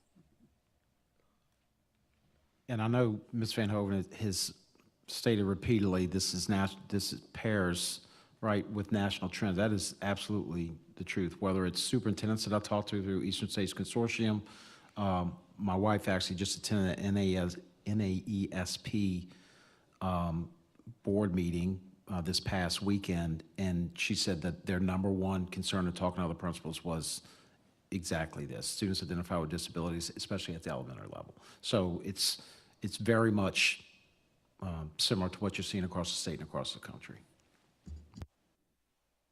What you see represented here is when we had our task force. So mid-October, as Dr. Ortling shared, it included representatives from every school. We made sure that we had a cross-section of employees as well. So general education, special education, para-educators. We had parents on the task force as well. We wanted to make sure that all voices were heard and represented here. And so as he mentioned, they identified strengths, but then we identified challenge areas and then came up with some recommendations as well. So that is what I want to take an opportunity and share with you, are what were those priority areas and recommendations for consideration. So the first one that you see here is the domain of community and stakeholder engagement. So we want to make sure that we are having transparent communication with our stakeholders about the services and initiatives that we have in place, as well as a process for establishing feedback. So when you look, we rank these based on, we did compression planning, and so each of these domains, we identified the top 3 priorities for each. And so I'll take you through this at this time. So our priority area, first you see training for special education substitutes. Currently, we do have trainings in place when you look at that middle column of existing support, but the recommendation is to make sure that we are developing a pool of substitutes through ESS who are trained to work in our special education classrooms. The next priority area identified was a transition model, and so our existing support is that we do have school-to-school and year-on-end transitions where we know that we can continue to grow. As a recommendation is in particular with new students, when we get transfer students, and making sure that we are really able to meet their needs as well. The last one in this domain was to develop educational and informational sessions about disabilities and behaviors for various stakeholders.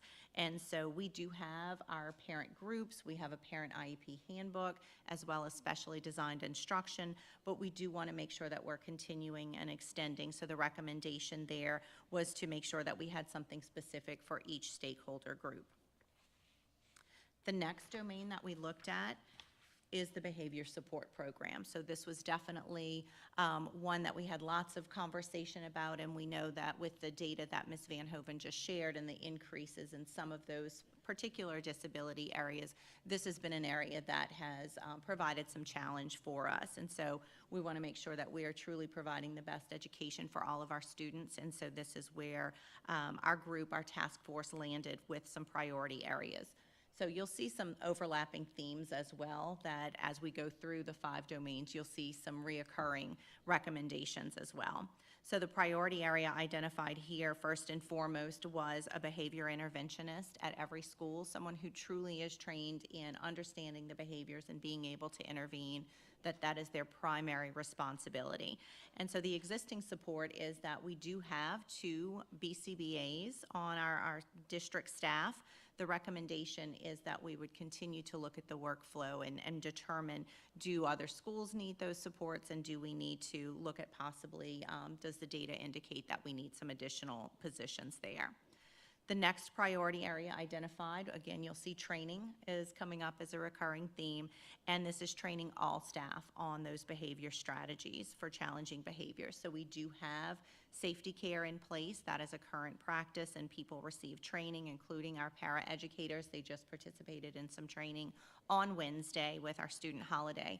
But a recommendation that is to continue is to make sure that we have regular guidance, and are we practicing those strategies and making sure we're developing some muscle memory when it comes to de-escalation strategies before it even gets to the physical restraint, but making sure that we have those in place, and those overviews of making sure all staff are implementing the de-escalation techniques.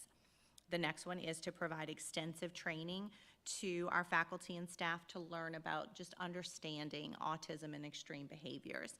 So we do have existing supports from our LaSard consultants, as well as a separate entity, but making sure that we're extending that. And if we need time for our staff, can we extend those contracts so that way they have time to really develop and make sure that they're meeting the needs of our students. The third domain that we looked at was our instructional support. So in particular, what does programming look like for our K-12 students with disabilities? So the first priority that was identified in this domain was to assign a behavior interventionist at every school. So again, you notice the theme that emerged. And so while we have the 2 BCBAs, same rationale here, and just to look at making sure that the fourth domain that we looked at included the department structures and services. So this really took a look at our infrastructure. What are the staff roles? What's the caseload? What's the collaboration and coordination with general education? And so 3 priorities that emerged here. One was a desire to have more facilitators so that there could be an increase in coaching and modeling for our special education teachers. Currently, you can see that we have 5 facilitators for special education, 1 in each of those grade bands, but we want to make sure that we are providing PL for the school-based service providers, as well as looking at data to determine, is there a need to increase the number of special education facilitators across our district. The second recommendation that you see, or priority area rather, is structured classroom design for those specific behaviors. So if it's an extreme behavior, and making sure that we're equipped with not just the environmental needs, but also for the staffing needs. So currently we have an environmental checklist, but we want to make sure that as an extension of that, we went and sought ideas. So we'll elaborate that on a little bit further, making sure that we are looking at the needs of each particular classroom, but basing that on information that we've gathered from other colleagues as well. The third recommendation here is to meet with the school level staff to identify needs. So while we have a staffing formula, our special education department has done a phenomenal job of really looking at each individual student's IEP needs to determine the staffing at each of the schools. That is recommendations for the school. Our department, our SPED department, does a great job of really stating even which students, when they're rostering, should be together. We know that there are unique challenges that come at each setting, so if there's a school that then varies based on the recommendations, we want to make sure that we are having collaboration and communication between us, so that way we can make sure that we're best servicing our students. And then the 5th domain that you see was based on professional development. As we said, they overlap, so you saw training many times on previous slides already, but the 3 priority areas that emerged here was really looking at that first one was providing extra time for the special education teachers and the paras that they can extend. And so our existing support allows them, our schools have budgets for summer planning, they can come in and plan. The extension and the recommendation here is to consider a list of tasks that they must complete when it's considering the needs, the high needs of certain students. We want to make sure that they can have up to possibly 10 days to do that work over the summer.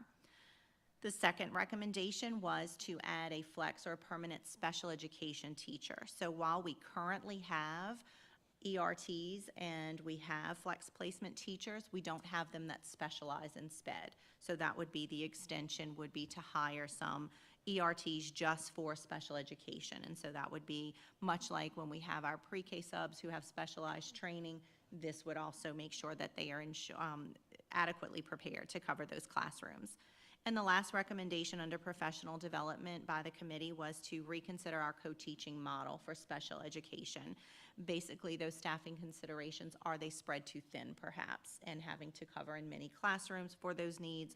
So really just making sure as the recommendation to look at that and to be very intentional about where the teachers are placed throughout the day. So we want to make sure that based on all the recommendations with training in particular, that we have a very systematic process, it's aligned, it's coherent, and that it benefits all parties when we're talking about our teachers and administrators, and just making sure that everyone is prepared to meet the needs of our students. So we knew that we needed to look beyond ourselves and that we wanted to collaborate with others. So we networked across the state, but also across the nation as well. So you can see that in the left-hand column, those are locations and the various districts that, so I think this was a different mindset as we're visiting different places. We are used to administrators leading all of our campuses, but this is really a different mindset that has resonated with those of us who have participated in several of these. Chance Light is another one that is very unique. This is a therapeutic day program. They provide their own staff. And so they are providing special education in addition to wraparound services. So they have their own BCBAs that they work with as well, and mental health professionals. They are prepared to take up to 40 students if this model is something that is implemented, with a ratio of 3-to-1 for students and staff at all times. So that was definitely of interest. And then Clinton, Mississippi, that is part of our Eastern States Consortium, and so this was a virtual visit that we did with their leaders. So they definitely were implementing a lot of behavior interventions really focused on the MTSS model, and one of the things that they used, as you see listed there, is the Insights to Behavior. That is focused on PD for educators, professional learning, as well as there's lots of behavior intervention tools through that model. And then wrapping up, just last week, we were able to visit Livingston Parish, and they have a Center for Academic and Behavioral Support, servicing K-12 students with significant social and emotional learning deficits. And so this also was led by a BCBA. So as you can see, there's a theme that emerged through those visits as well. But all of these districts are really focusing, as we know, this is not unique to St. Charles Parish. This is something that is experienced across the state and nation. And we're all trying to make sure that we are supporting this small population that definitely requires a lot of resources. But we want to make sure that we are doing so.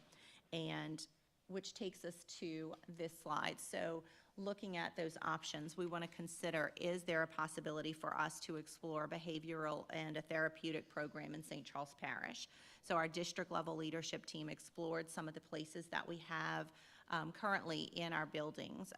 And so looking at St. Rose Pupil Appraisal, that was an option for possibly looking at that building as we're making some shifts with staff across the district, but we knew that that wasn't centrally located, and that felt very important if we were going to explore this option. Even with Landry educational programs, we know that we have some buildings there, but we thought that this would be really important if we're going to launch this, that this should stand alone. We don't want it to be in the shadow of any other program or school building, which led us to looking at the federal programs building, which just seems like an ideal spot. It's centrally located. It is individually standing. It's free from any of the other schools or programs. And so at this time, just are requesting consideration for exploring and looking at some cost opportunities. We have the building, as we know, that we moved those employees to central office. So this is a shell of a building that we could, in theory, redesign to make sure that we are meeting the needs of this group of students. But at this time, we would just want to know if the board is interested and interested in pursuing this as the building design and for us to get some cost related to that, as well as the programming side. Looking at, options for us to do this on our own with our own district staff, or even ones like Chance Light has mentioned where they can provide their own staff, and coming up with some numbers to come back to you all at a future meeting. So before generally asking, kind of a go-ahead to move forward, just put it in context, seeing the data and in all the different recommendations, those aren't necessarily everything that we're going to bring back per se, but certainly one thing that we have seen across the board, whether it's through this task force and/or meeting with other school systems, is this really is needed in our school system right now, based on what we have observed in some form or capacity. Landry Alternative Education Program Center primarily supports our students in middle and high school, very few elementary schools students. What we're seeing across the board, we can probably identify anywhere from 5 to 10 elementary school students that really need tier 3 interventions for behavior supports. The other thing that is evident, and you saw it in each one of those recommended slide decks for those domains, is how are we providing professional development to our staff across the board? Is it strategic? Do we have a true multi-tier system of support specifically for behaviors? And generally speaking, we can do better from that standpoint. So although you saw a lot of recommendations, this isn't necessarily us coming to provide those recommendations right now. We just wanted to contextualize what was discussed and presented as priorities from our school system. But same time, as far as any of those priorities, this is to me, the highest priority right now for us to look at. In order for it to be timely for potentially starting a program and/or looking at a space, we really need to get at least general consensus for us to possibly get some more specific numbers so that we can come back to the board with an official recommendation and possibly, permission to go out for design of a renovation of the federal programs building. I'm in favor. Absolutely.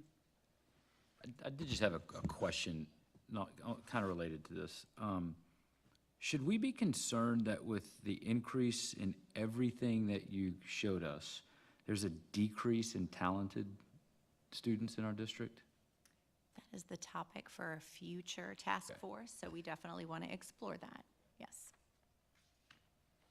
And kind of, I mentioned before, when we look at the Special Populations Task Force, we're going to be looking at the other not domains, primary areas that we're looking at: special population, gifted and talented, 504, right? Pupil appraisal 504, or EL population, those 3, and then students with disabilities. So those are the 4 primary targets of our special populations task force. The biggest priority right now is students with disabilities, specifically the increase in autism and increase in developmentally delayed. We are currently not structured from an elementary perspective to provide the supports necessary to modify behavior so that students can learn. I really think it's alarming to note that, we're decreasing in population, but such a large increase in the amount of special education. I mean, and you guys said this is not just solely to St. Charles Parish, this is everywhere. So it's concerning. I think one of the things that might account for that as well is better techniques for screening special education students. Additionally, you have more categories being added to the special education pool than you've had in the past. When the whole notion of special education first started compared to what you have now, the growth in special education categories, and then there are others too, but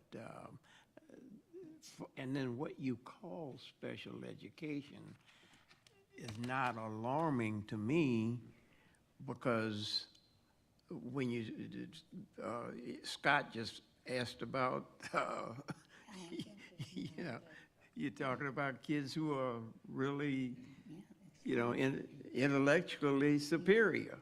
So if we can identify them and find support for them, because those students have been basically learning on their own And so now, we are trying to do something so that we can, push them on further. So the categories are different, and I agree that that's different, but there's a lot of categories that have gone away over the years. I mean, we used, back hundreds of years ago when I was in school, I mean, there was something called a slow learn and so what. Those are no longer even labels that are used, for students. And, so a lot of these special ed students, even though they're labeled, or not, I don't want to call them labeled, whatever, I may be terming it wrong, but, they're in the classrooms just in having assistance. And so, many years ago, back when I was in school, special education, most of these students were self-contained. They were in the schools, but they wasn't in the mainstream as these students are. So, I mean, with an increase of 30%, it's a lot. I just think that so I'm glad that we're doing something to try to address these concerns, because I think it's not only concerns for our constituents, but it's also concerns for our teachers in the classrooms and administer everybody. And of course, you addressed it with this presentation. So I think it's a good thing, and it's just something that we need to tackle at this point, so. And I feel too that something as well, we're getting a lot of dual exceptionalities. We have kids they're artistic but extremely intelligent. And I don't know if we are equipped or we know how to teach a learner like that. So I find that we're seeing more of that. And I do feel like what Ms. Oakland said, and as well as Mr. Smith, that, this is something that is much needed. And I'm looking forward to seeing the direction we're going to go into, because I have voiced my concern, to Dr. Ortling and to several other board members, and people have voiced their concern to me.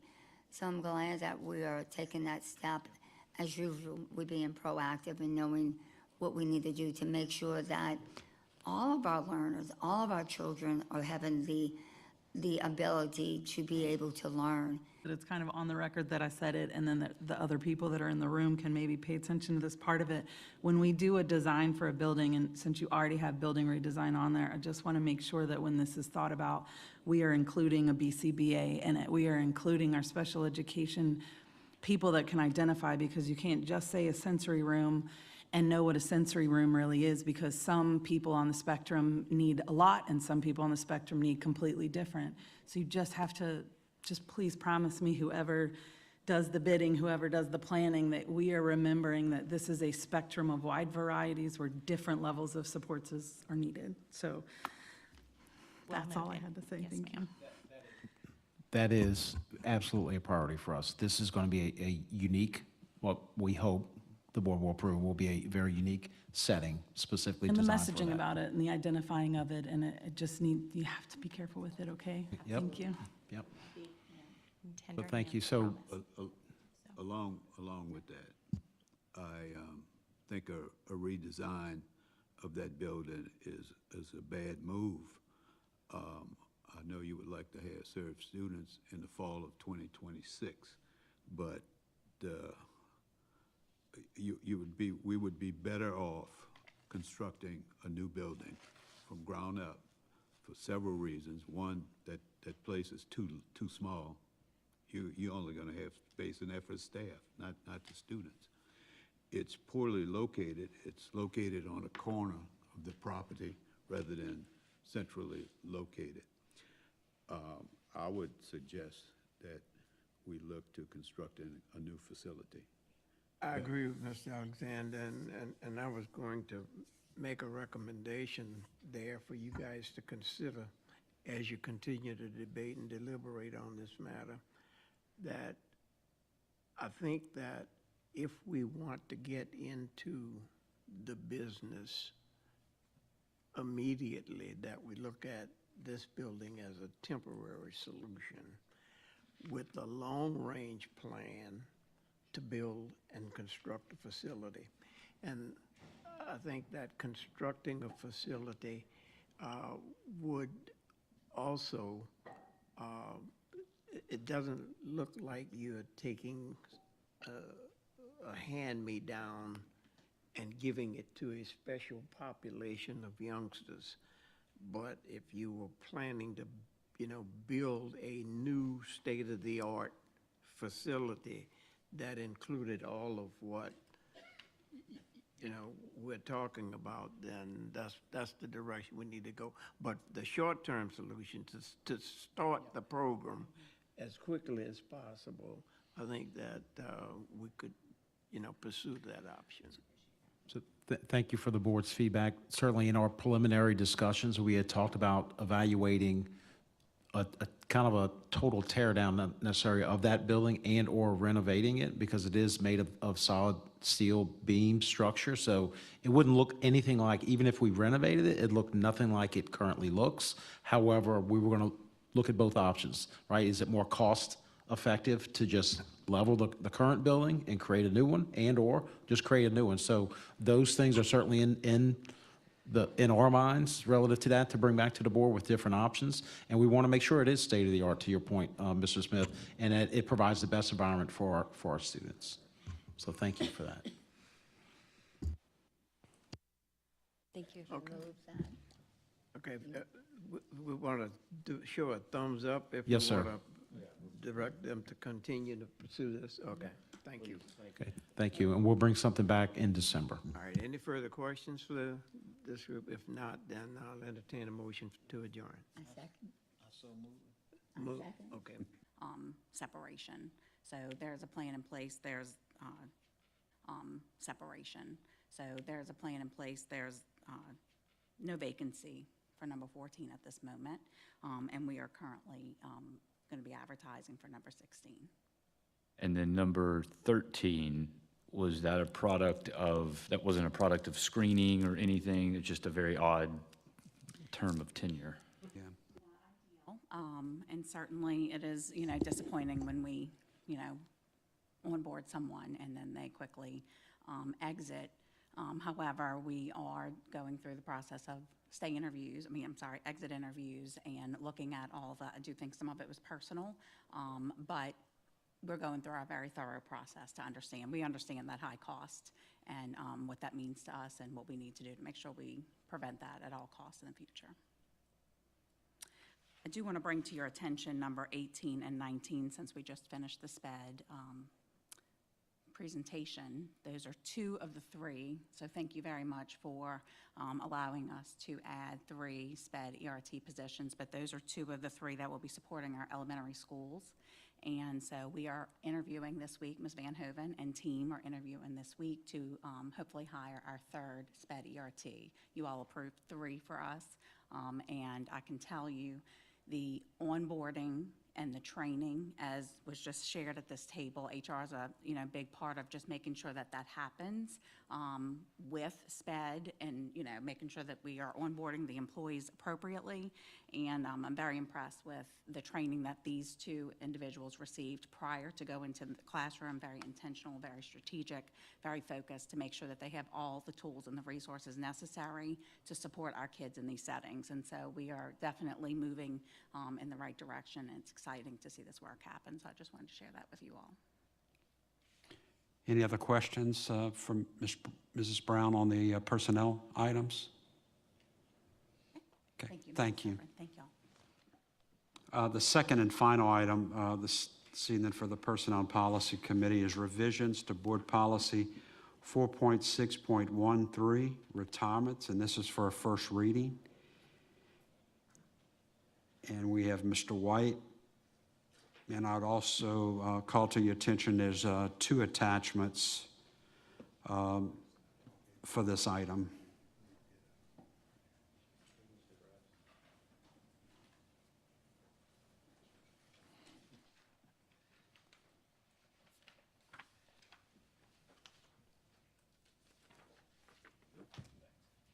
Thank you. I'm going to do my best to go through this efficiently. And along those lines,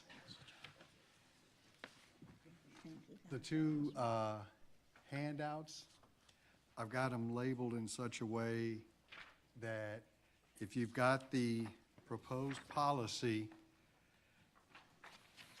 in front of you as well as the graphs, as we go through the presentation, I'll point out at each point where, let's say, number 1 is, as I'm going through the presentation.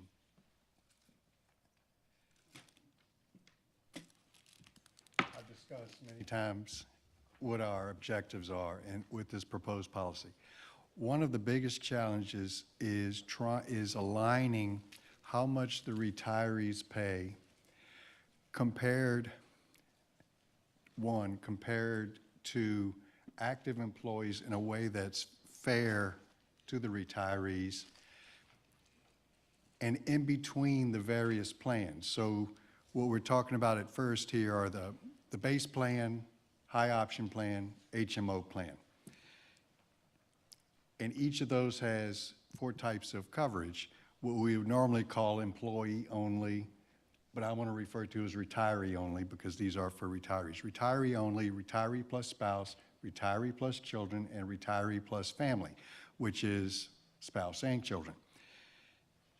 Trying to align the amounts that the retirees pay for the various coverages in such a way that they are fair within themselves, so that in the past or up to now, currently, one particular coverage, the amount that the retiree pays might be really low compared to the similar type of coverage that an active employee would pay. So trying to, you might want to say, smooth out the amounts that the retirees pay, it's either going to do one of two things. Either it's going to cause some retirees to have to pay more, but we're trying to avoid that, or it will cause other retirees to pay less, which will cost the district money. So trying to balance out these various objectives is a challenge, and we'll see as we go along what I'm proposing for this.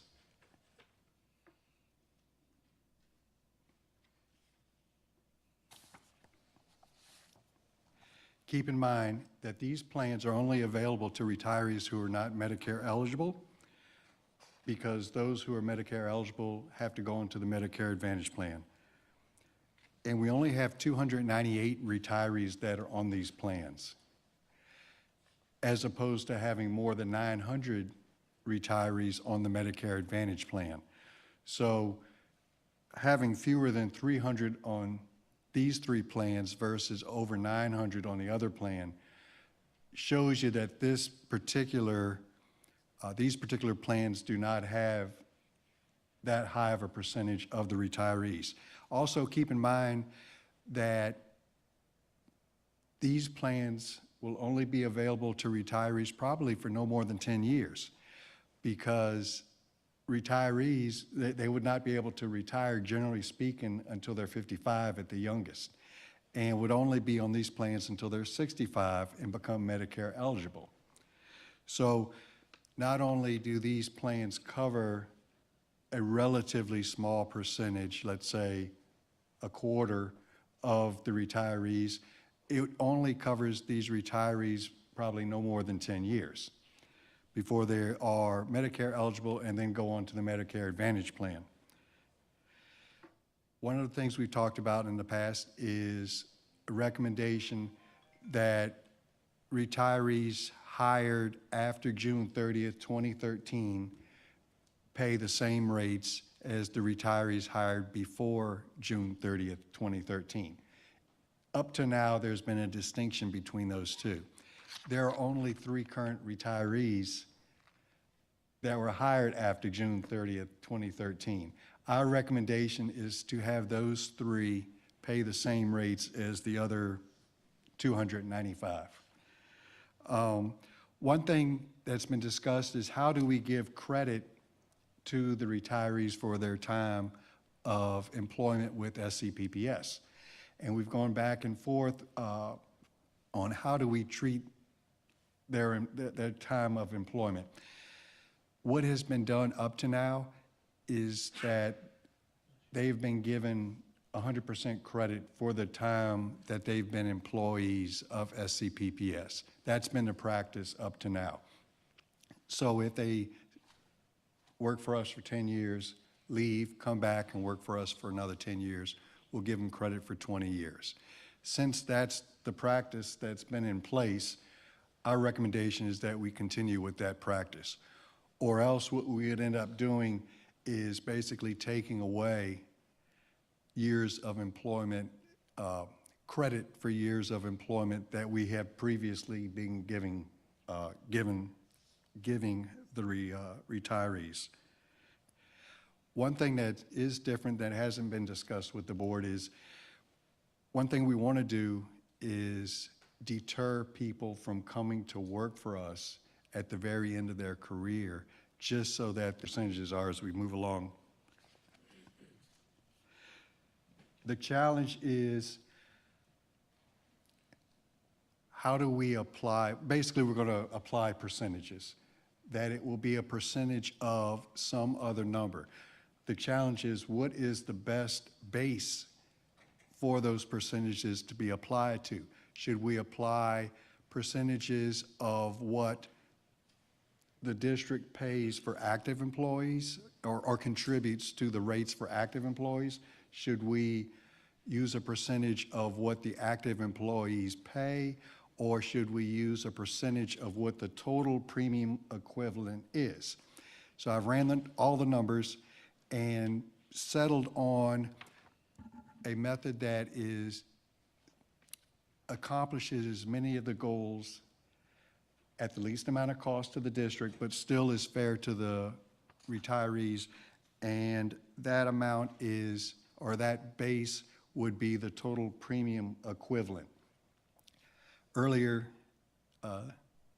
Mr. and Mr. Babin had discussed premium equivalent, and it's very important that they provide us with those amounts, because unlike before, when we were going through Humana, Humana would charge us premiums, and we would pay those premiums, and then have active employees as well as retirees pay a certain amount of that, and the district would pay the rest. Well, now the district, on the base high option HMO plans, the district is paying the claims. The district is not paying actual premiums for those three plans. But the actuaries can come up with an amount that they refer to as the premium equivalent. So it's important that they provide us with a good premium equivalent amount, because that's going to be the base of how much the retirees will pay. One thing that had been discussed before is allowing the retirees who have served for at least 15 years with SCPPS to pay the same rates as active employees. That is similar to St. James Parish, and we think that that is a good and fair rate to provide for those retirees.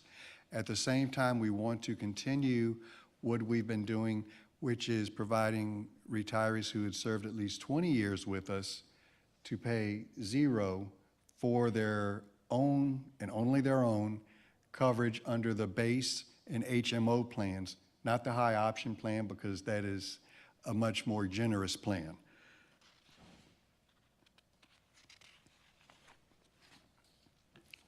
So on this slide, you can see what is being proposed, that for retirees with 0 to 1 full years of employment, the retirees would have to pay 67% of the premium equivalent.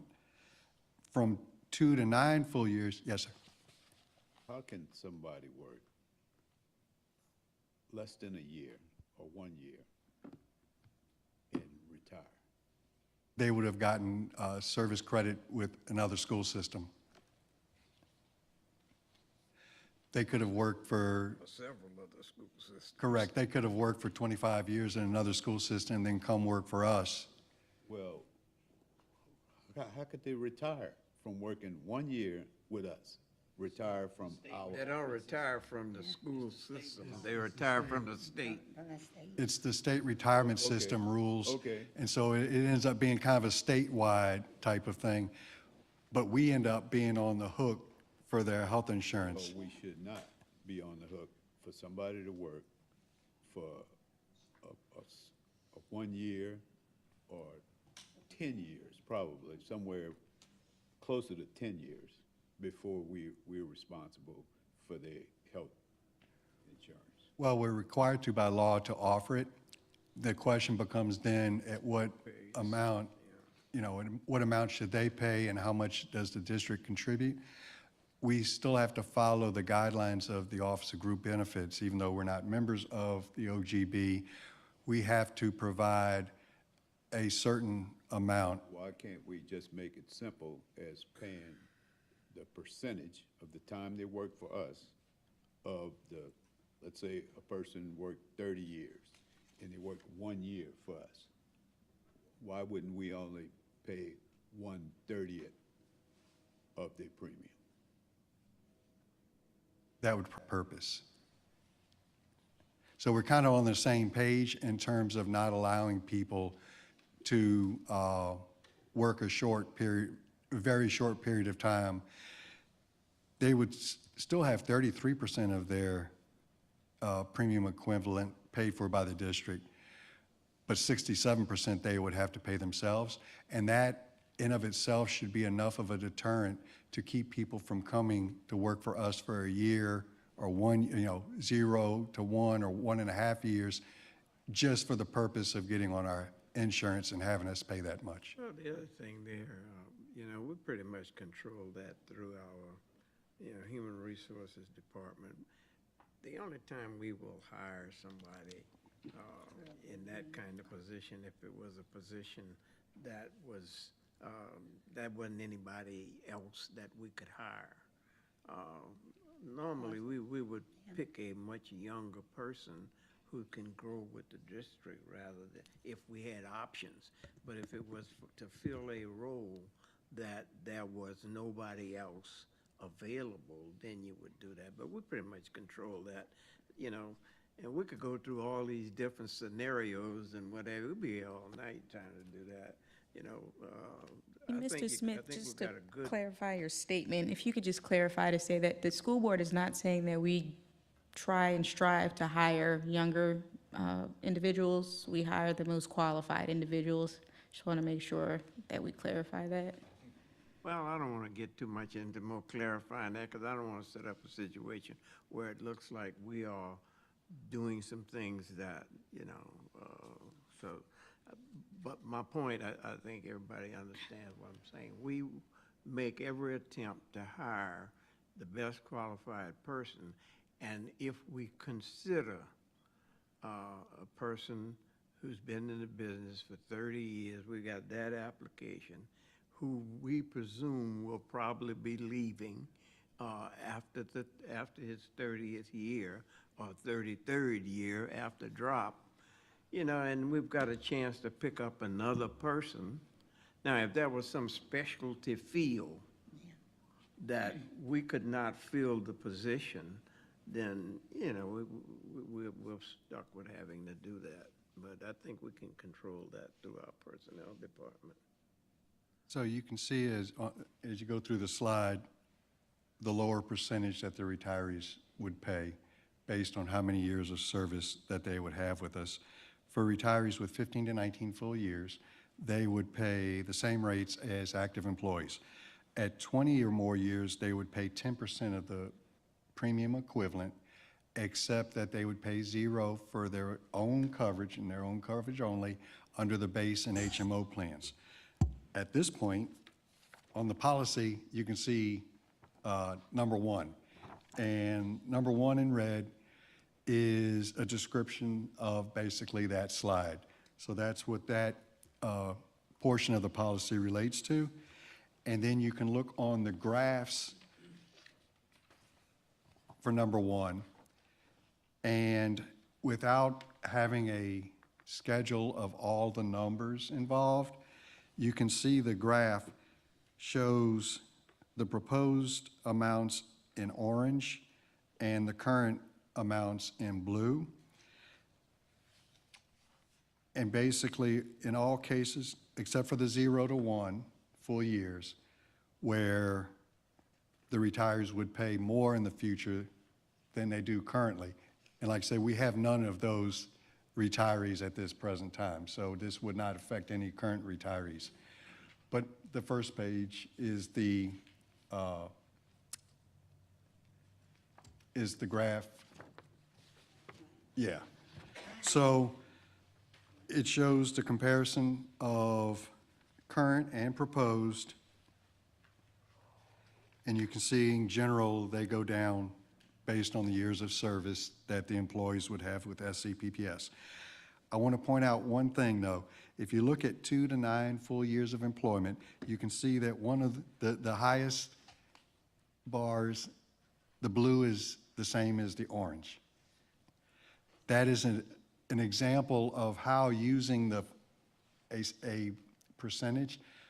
Part of the problem with applying the percentage based on what is currently being done, the rates for that particular coverage, that's the high option family coverage, those retirees were paying a good rate.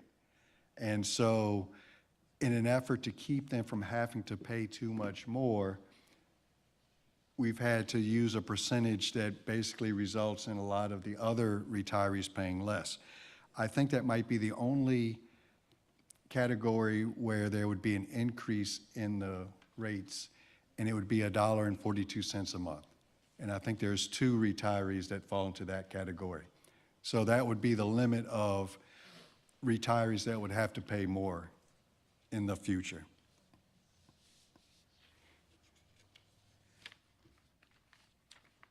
And at the bottom, I have that the cost of implementing the policy would be about $218,000.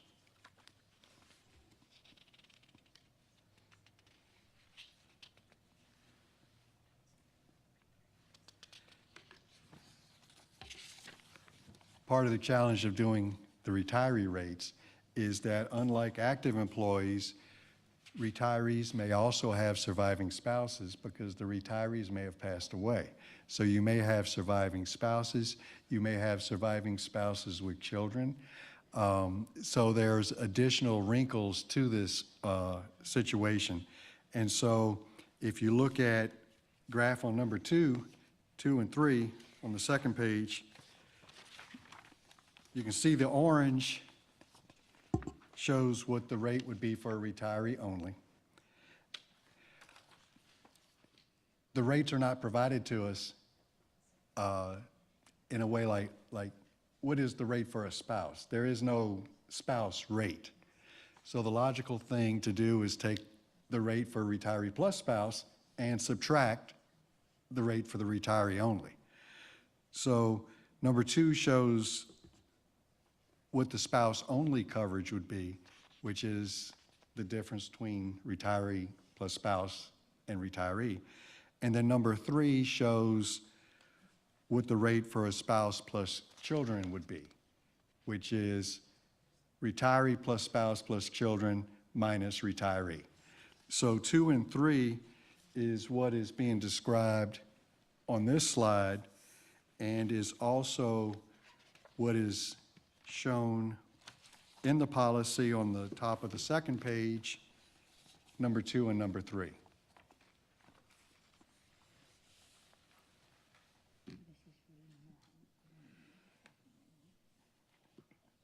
Any questions on the base, high option, and HMO plans? Moving on to the Medicare Advantage plans. As I said, there's currently 955 retirees on this plan. And one thing we wanted to do was make it very clear in the policy that these retirees, that any retiree that's Medicare eligible has to sign up for Medicare's Part A and B and pay those costs to the Social Security Administration. A doesn't have a cost, but B does have a cost, which is currently $185 a month. So on the policy, number 4 in red shows that provision that we would like to add to the policy. keep in mind that the only cost to the district for the Medicare Advantage plan is the premium cost, which is currently $229.53 a month, or will be in 2026. Yes, correct. So we pay no claims for any retirees who are on the Medicare Advantage plan because that is taken on by the federal government. So the retirees have their $185 a month cost. The district has the $229.53 a month cost. However, we want to take into account the fact that this premium may not stay this low forever, and it is possible that this $229.53, because it has been as high as $373 just a few years ago, we want to take into account the fact that this rate may go up as compared to, let's say, our base plan rate. And at some point, there may be a cost to retirees and/or their spouses. Just like we did with the other plans, we're recommending that the retirees hired after June 30th, 2013 be treated the same as those that were hired before, and we have 2 of those. So we would want to throw those 2 into the same rate plan for this particular plan as the other retirees, as the other 953.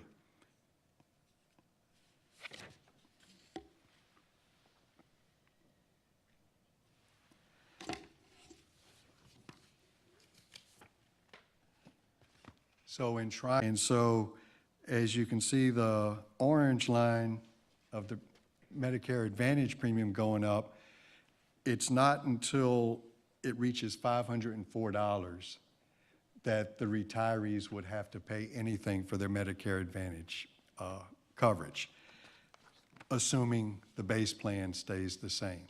So for the foreseeable future, the retirees would not have to pay anything under this plan.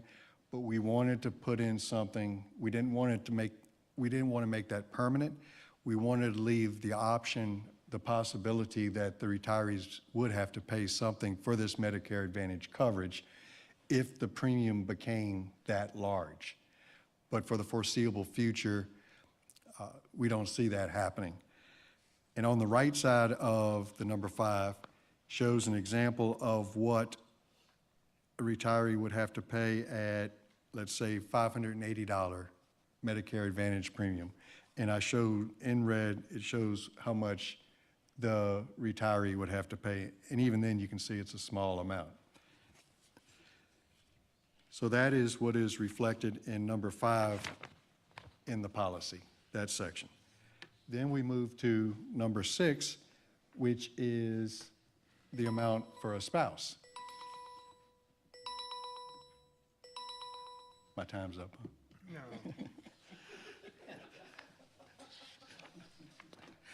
So number 6 uses a very similar formula, except that in this case, instead of 2/3, it would be 1/3 of the base plan premium equivalent. So if you look at graph number 6, you can see that the amount that a spouse would have to pay would come into play much sooner. In fact, at the current base plan rate, it would be at about $252.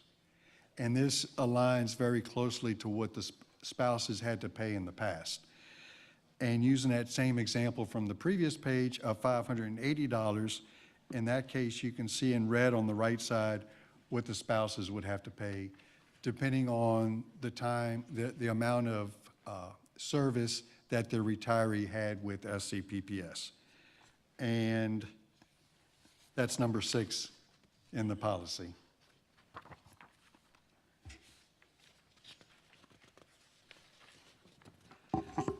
I'm going to try to do this part quickly. Once again, we have a situation where what if the retirees on the Medicare Advantage plan, but you have a spouse on the base high option or HMO plan with or without children. So in that case, it would have the same logic as the earlier example, which is you take what the total cost would be, subtract the retiree only, and that would be the cost to cover the spouse or spouse and children. To that, you would also have to add whatever cost the retiree has on the Medicare Advantage plan. So that's what number 7 is on the graphs, and it shows, once again, it's a similar logic as with the other bar graphs. And that's number 7 in the policy, that particular paragraph. Number 8 is similar, in which you may have the spouse on the Medicare Advantage plan, but the retiree on the base, high option, or HMO plan with or without children.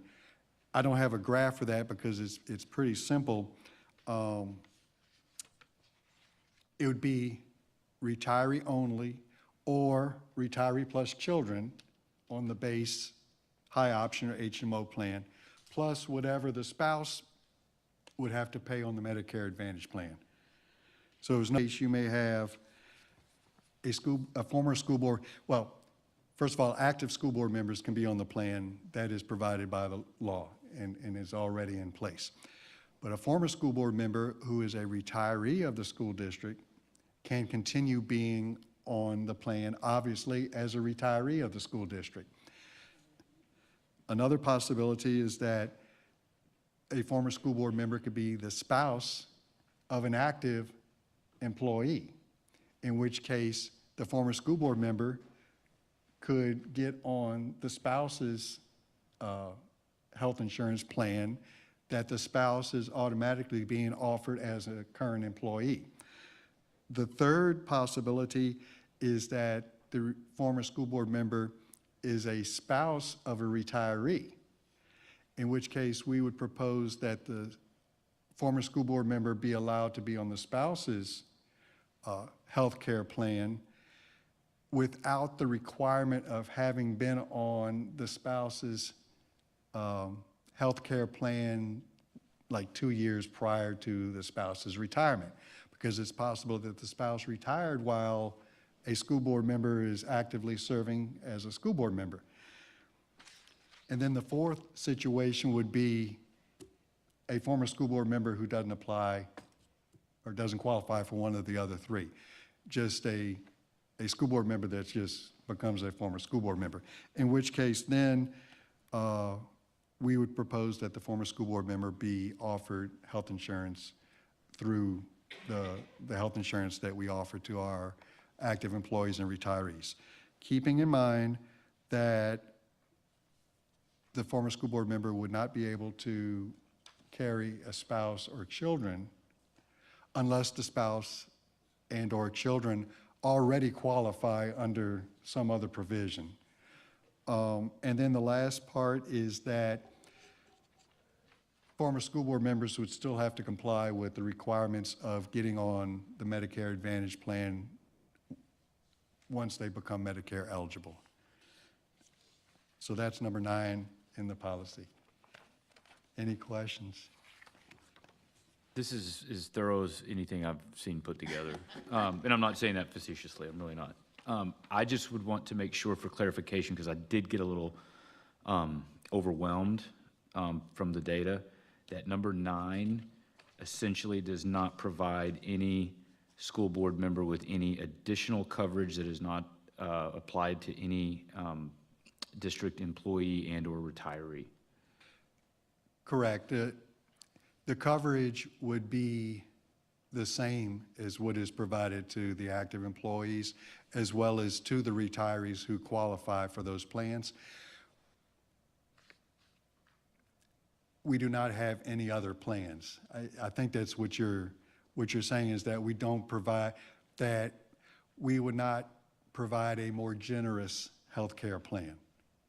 Or are we waiving certain criteria? Because I'm seeing, at least 8 years served. Is it the equivalent that we're having with regards to, the 0 to 1, 2 to 9, 10 to 4? Is that all as equivalent as it can be, I guess?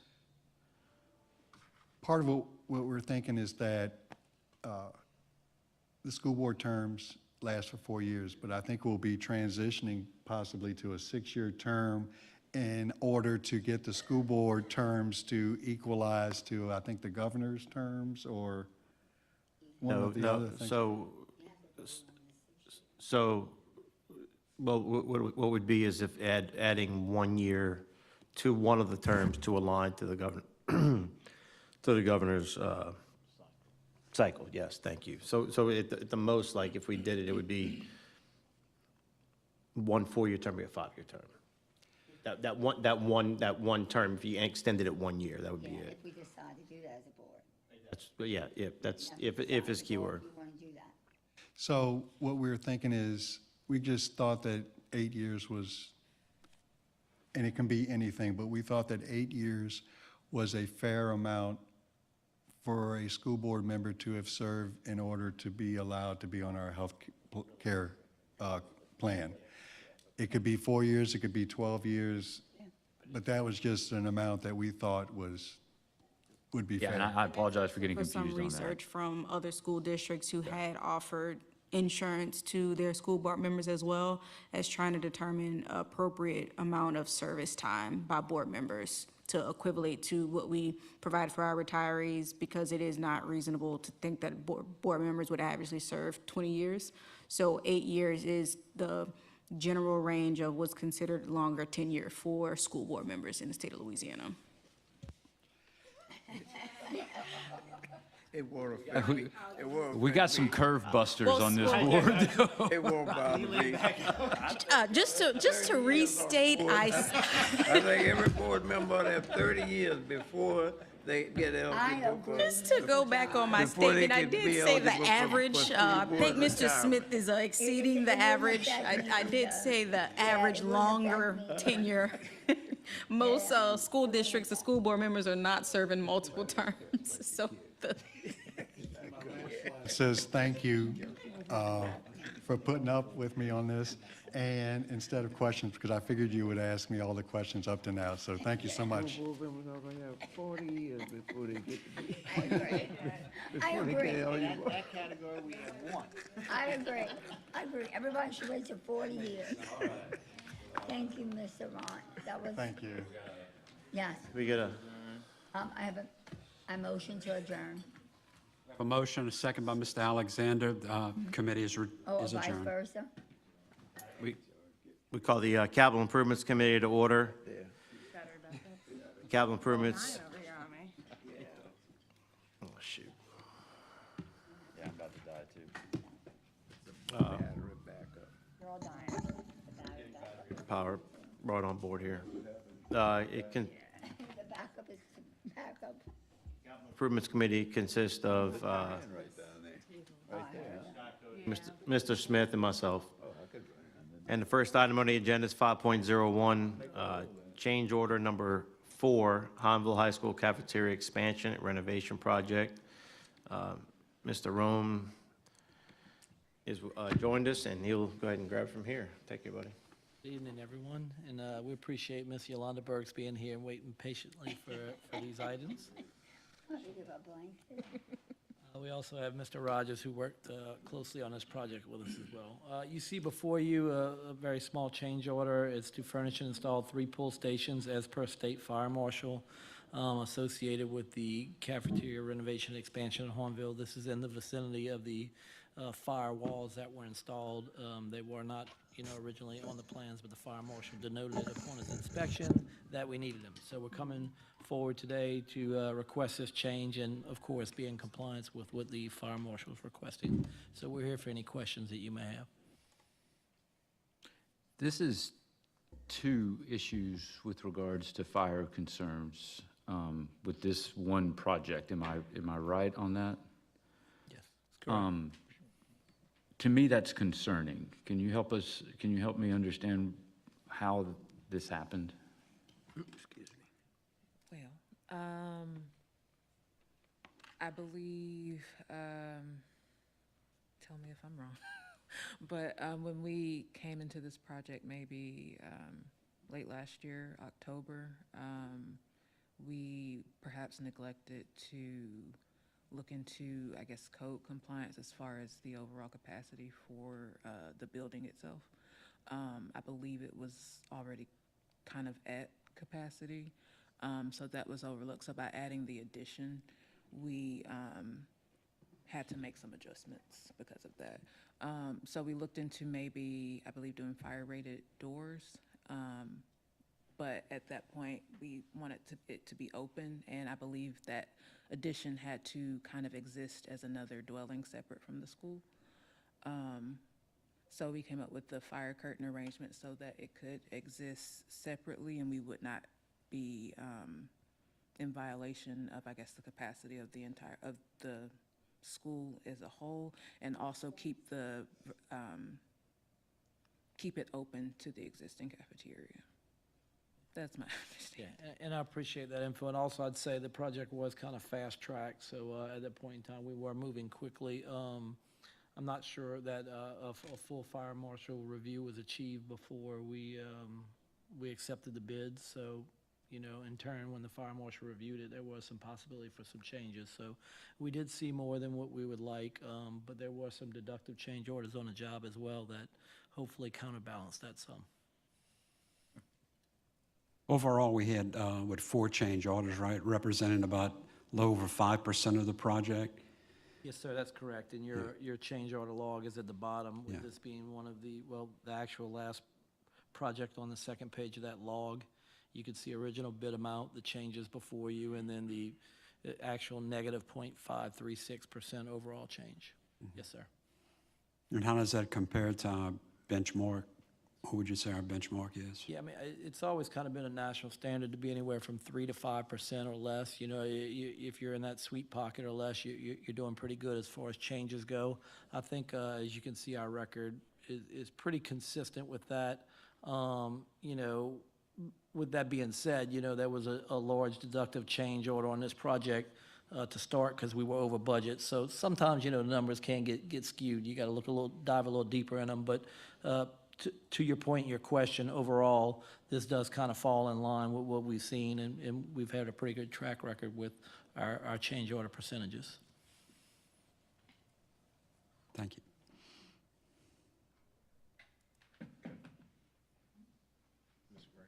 Is that, any other questions on this? All right.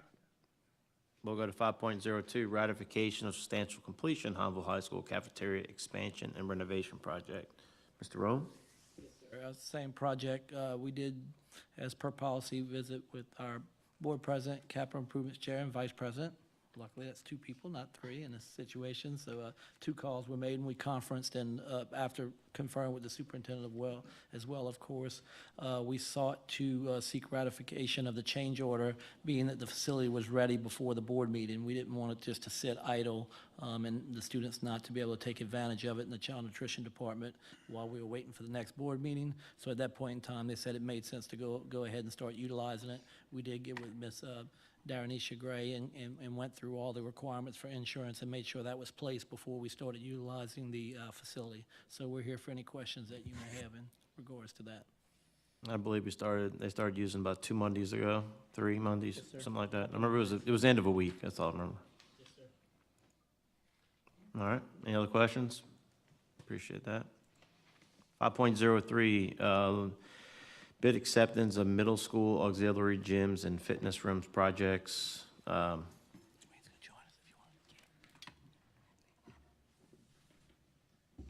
Yes, sir. We have Mr. Foray joining us as well, who's been intricately involved in the project.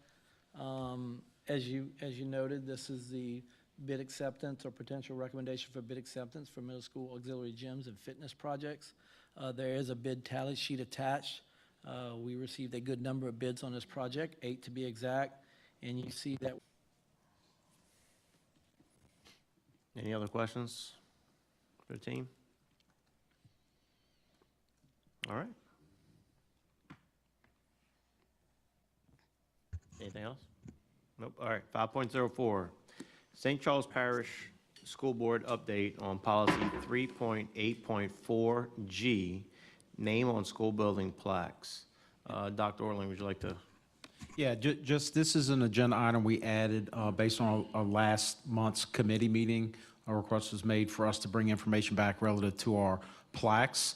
So Mr. John Rome and his team went out and went to every facility that has a plaque and gathered the information that was on the plaque. We do have a policy 3.8, but as you can see from what is listed on their inventory of plaques, it varies. Certain periods of when those buildings were built. While the policy was in place, it didn't provide the specificity that was obviously needed to make sure that there was consistent end design of those plaques. Therefore, we're bringing to the board the information related to all the plaques, the policy, as well as recommended changes to policy and adding a procedure to it so that it does provide more specificity when those plaques are designed. So we're really here to bring this information back and then get further direction from the board. And Mr. Rome, if you want to add anything from that standpoint. Yep, certainly appreciate that intro. That kind of said it in a nutshell. There are 4 attachments there. The first one is the plaque table that Dr. Ortland referred to. The second is current policy, which, as he mentioned, I try to say the word, lacks the specificity. And then a potential policy revision, just to kind of eliminate some of the wordiness and put the meat of it into a potential procedure. So do we want to start from the top? Okay. So if it so pleases the board, if you could click on that first attachment. As Dr. Ortland referred to, we did go out and do a site assessment. You'll see a table or chart with every site, every project, major project completed the year, whether there was information regarding vice president or not, and then were there other names other than the ones listed in the policy on those plaques. And I'll give you a second to kind of scan through that, and there's a summary of findings at the end that I can hopefully summarize and answer any questions you may have.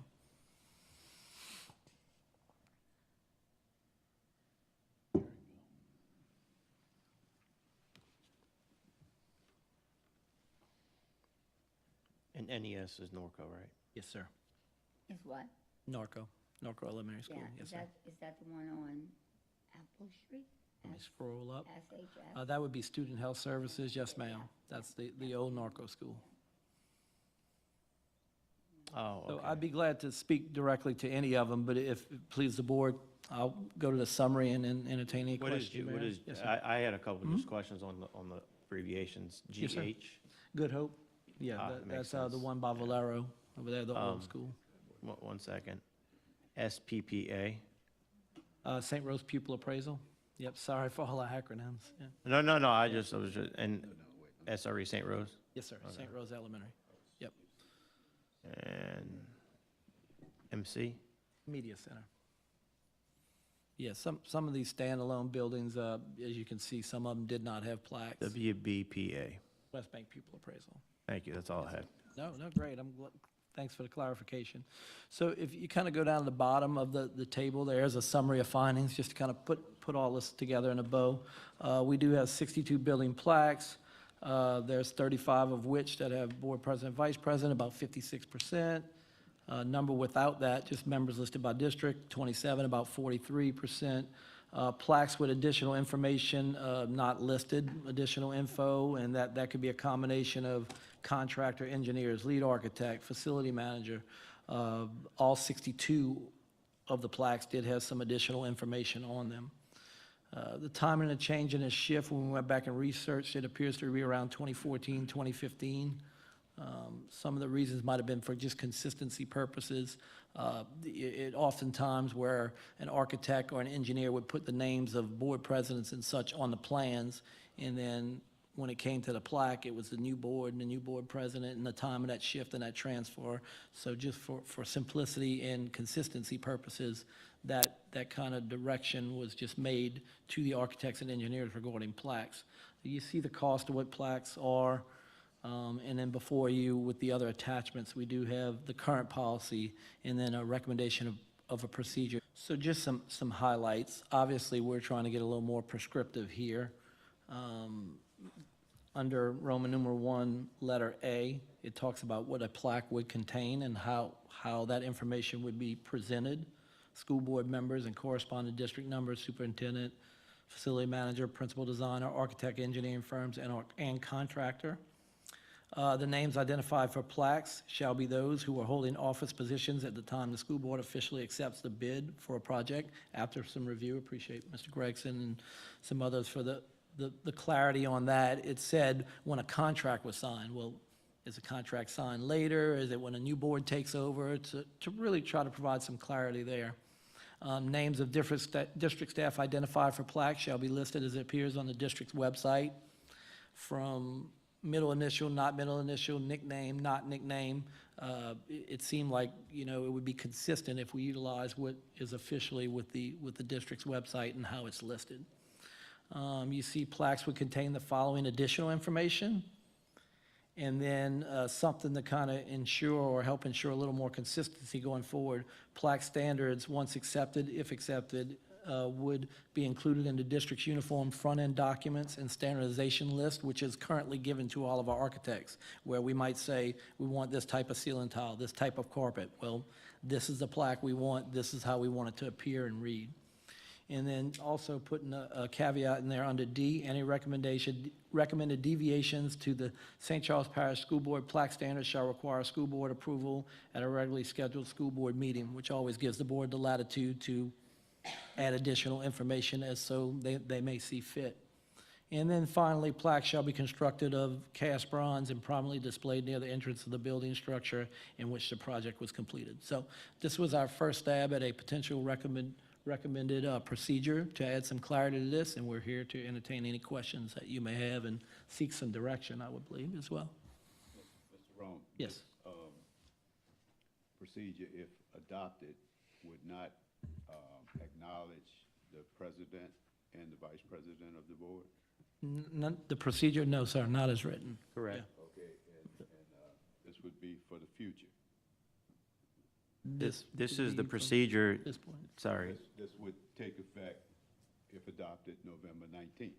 No, the procedures clarifying the policy that's already in place.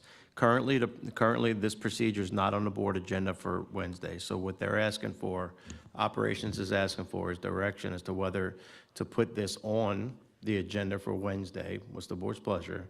And then on Wednesday, the board can vote on this and any change to policy. I don't know if that'd be two separate agenda items, just, It that's would, one it thing. would be one. I mean, we're generally speaking, we recognize that the current policy doesn't have the specificity Specificity. that is needed. Therefore, we wanted the board's consideration, since we were asked to bring this, if you would consider putting this as an agenda item on Wednesday, based on these, or whatever feedback you all give us. If you want to make changes to what we have, we certainly can.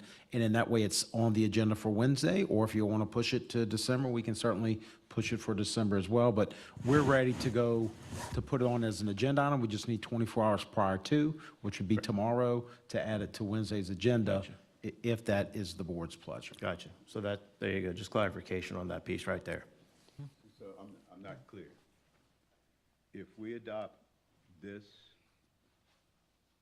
procedure, it would be a catch-all for everything that happened before? It's clarifying what the policy is moving forward.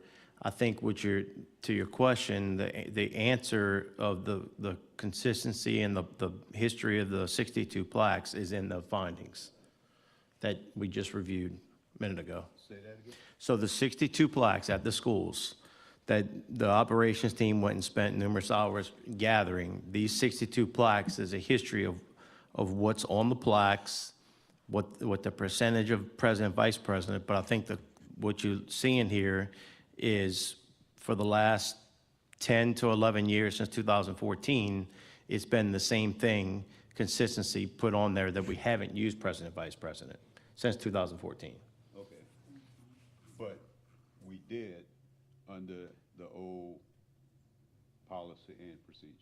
There was no procedure. There is no procedure. But we did list on occasions, over 50% of the time, we acknowledged the officers, the president and the vice president.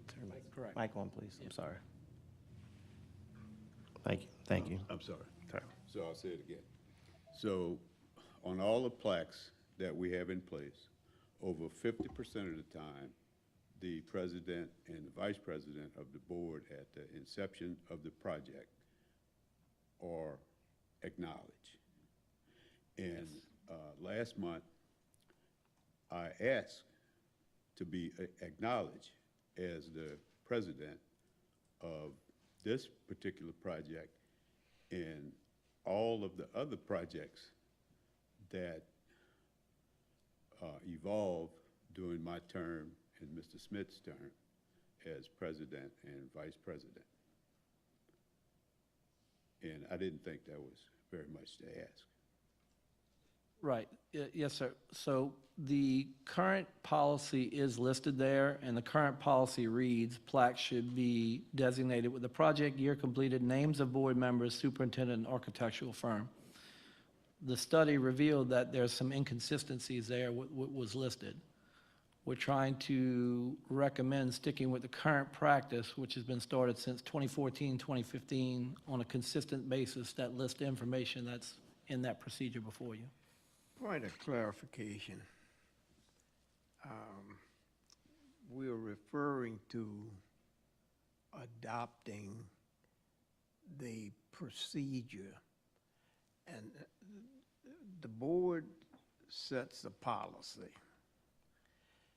The procedure is the superintendent's procedure for carrying out that policy, and it does not have to be adopted by the board. And Mr. Smith, if I could just add just one piece. It was because we didn't have the total procedure, we just wanted to provide that option to the board since it was brand new, but we could certainly. No, and that's fine. Yes, sir. I'm not saying that we should not be, what I'm saying is that we don't have to adopt. We do not have to vote on the procedure.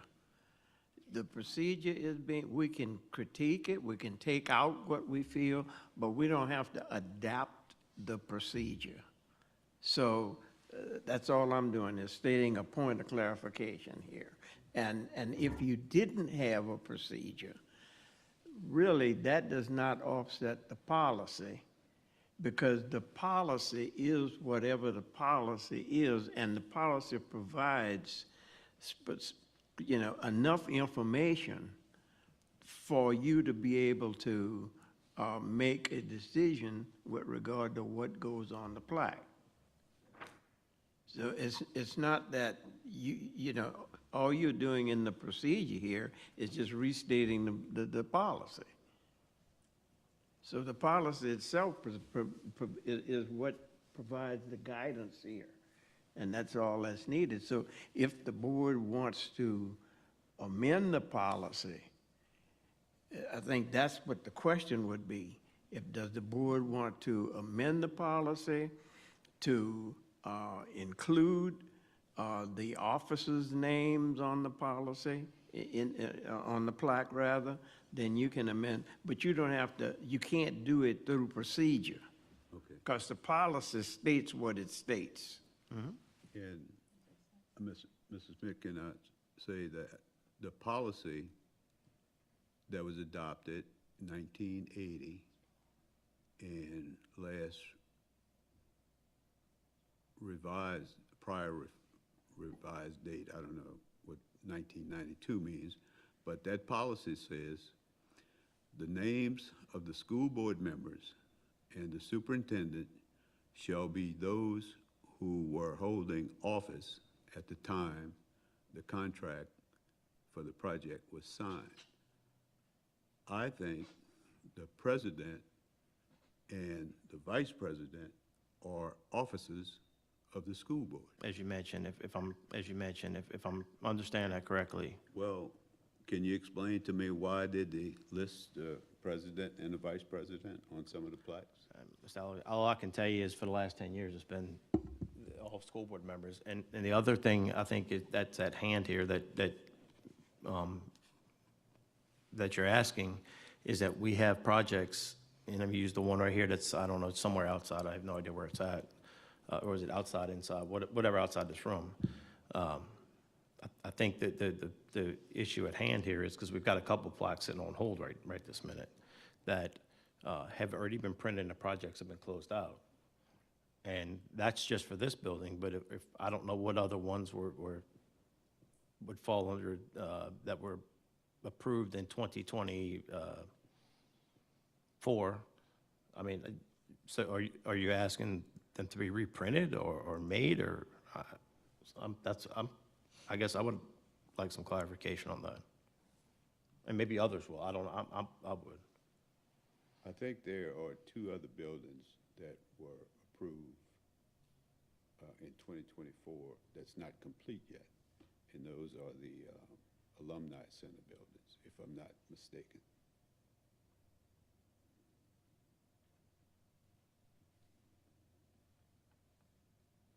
And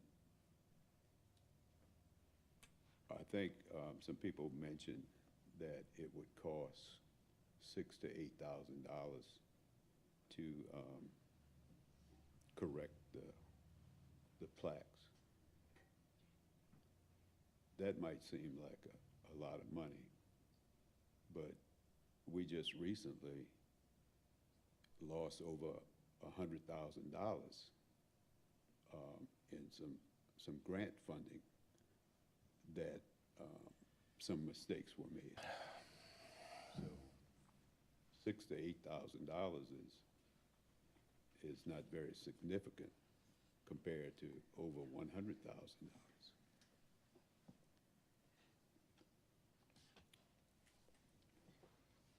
So the question administration has is this a procedure, the way it is written, and I hear Mr. Alexander mention that it seems though that he would want included the actual positions of officers included in the procedure. Is the procedure as it is currently written a version that the board would give us direction to finalize, or do you all have other feedback? Because I heard his feedback. You would want to, Mr. Alexander, I don't want to put words in your mouth, but you'd want to include that as part of the procedure, to include the titles? Mr. Superintendent, at this point in my career, I don't give a hoot what you do with your policy or your procedure. So are you asking other people what they want? The Okay, so board, I can just wanted to share represent. my opinion as a board Yes, member, ma'am. as a school board member. I would like to see procedure listing us 8 equally, because we have 8 equal votes, because we only move as a body of 8. And even if you are president or if you are vice president, your vote doesn't hold a higher level than anybody else's. We don't direct you to create the properties. We don't have anything to do with what is done with the properties. But again, personal opinion, I believe that we are all equally 8. I've never been a president, I've never been a vice president, so I can't speak to what that weight carries for someone. I can only speak for me at this level in 3 years on the board. And I have to agree with Ms. Boudreaux, because I feel like we're a body of 8, and we vote on it together as 8. You know, I don't dictate one way or another. Board president 15 and 23, and it was, I mean, I think I counted over 16 projects during that time. Personally, I don't need to go back and have my name listed as president. I think it would be a waste, not a waste, but a cost that the district shouldn't go back and do. So that's just my personal opinion. Yeah, there were obviously, looking at the chart, a lot of inconsistencies over the past. As Mr. Al pointed out, we are trying to become more consistent with that practice, which I believe we've done since 2014, 15. At this time, you know, the recommendation we have before you is not to go back and change past plaques. It's to just clarify the procedure so we're very clear and we have consistency going forward. Mr. Superintendent,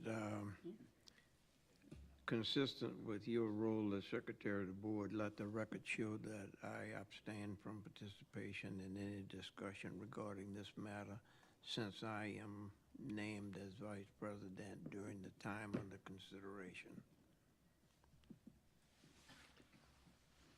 Thank you, Mr. John. It's duly noted.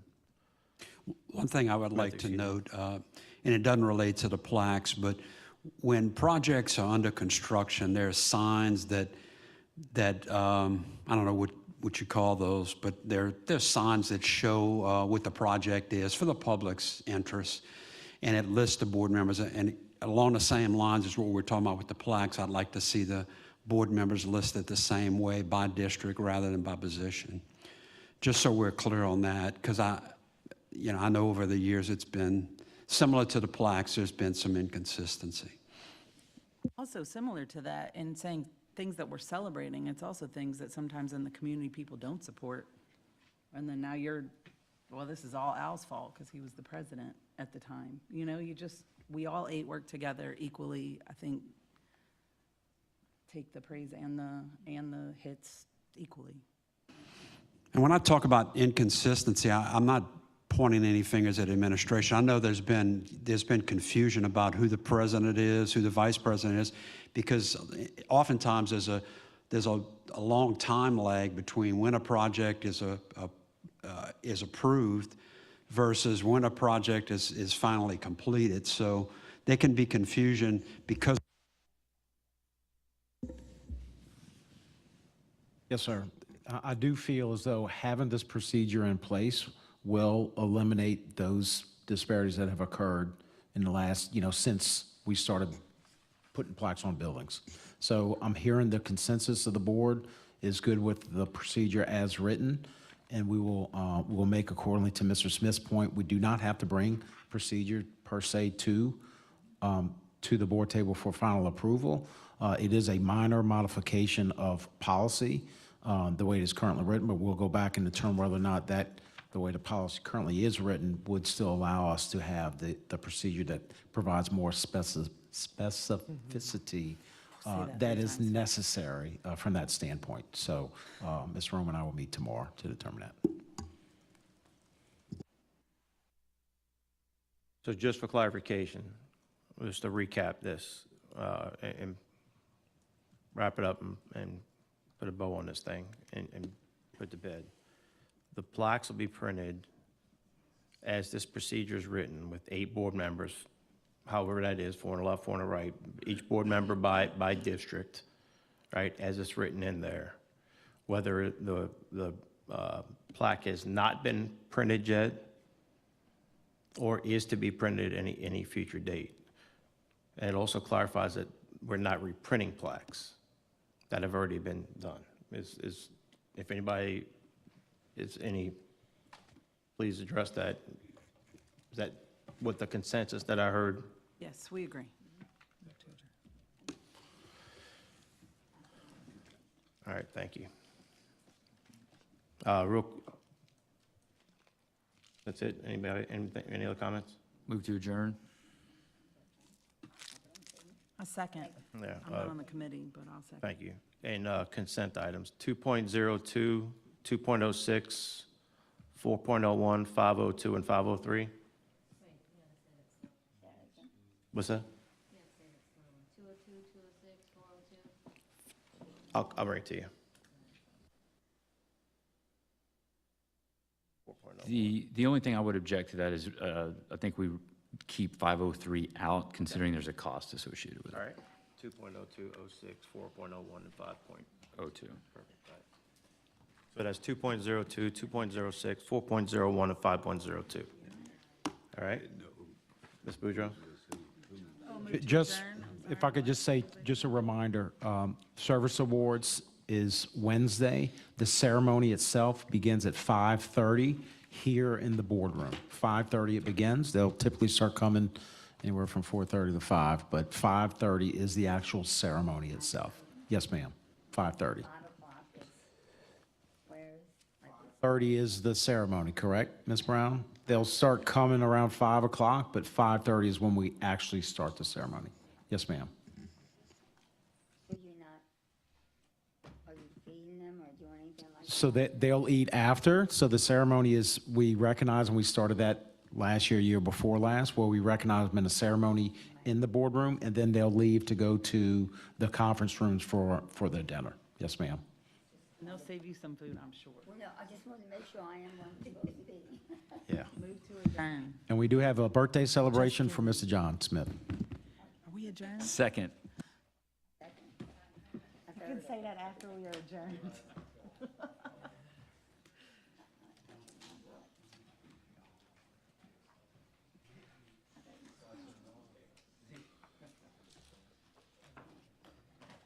Mr. John's stuff is still up here. I got Mr. John.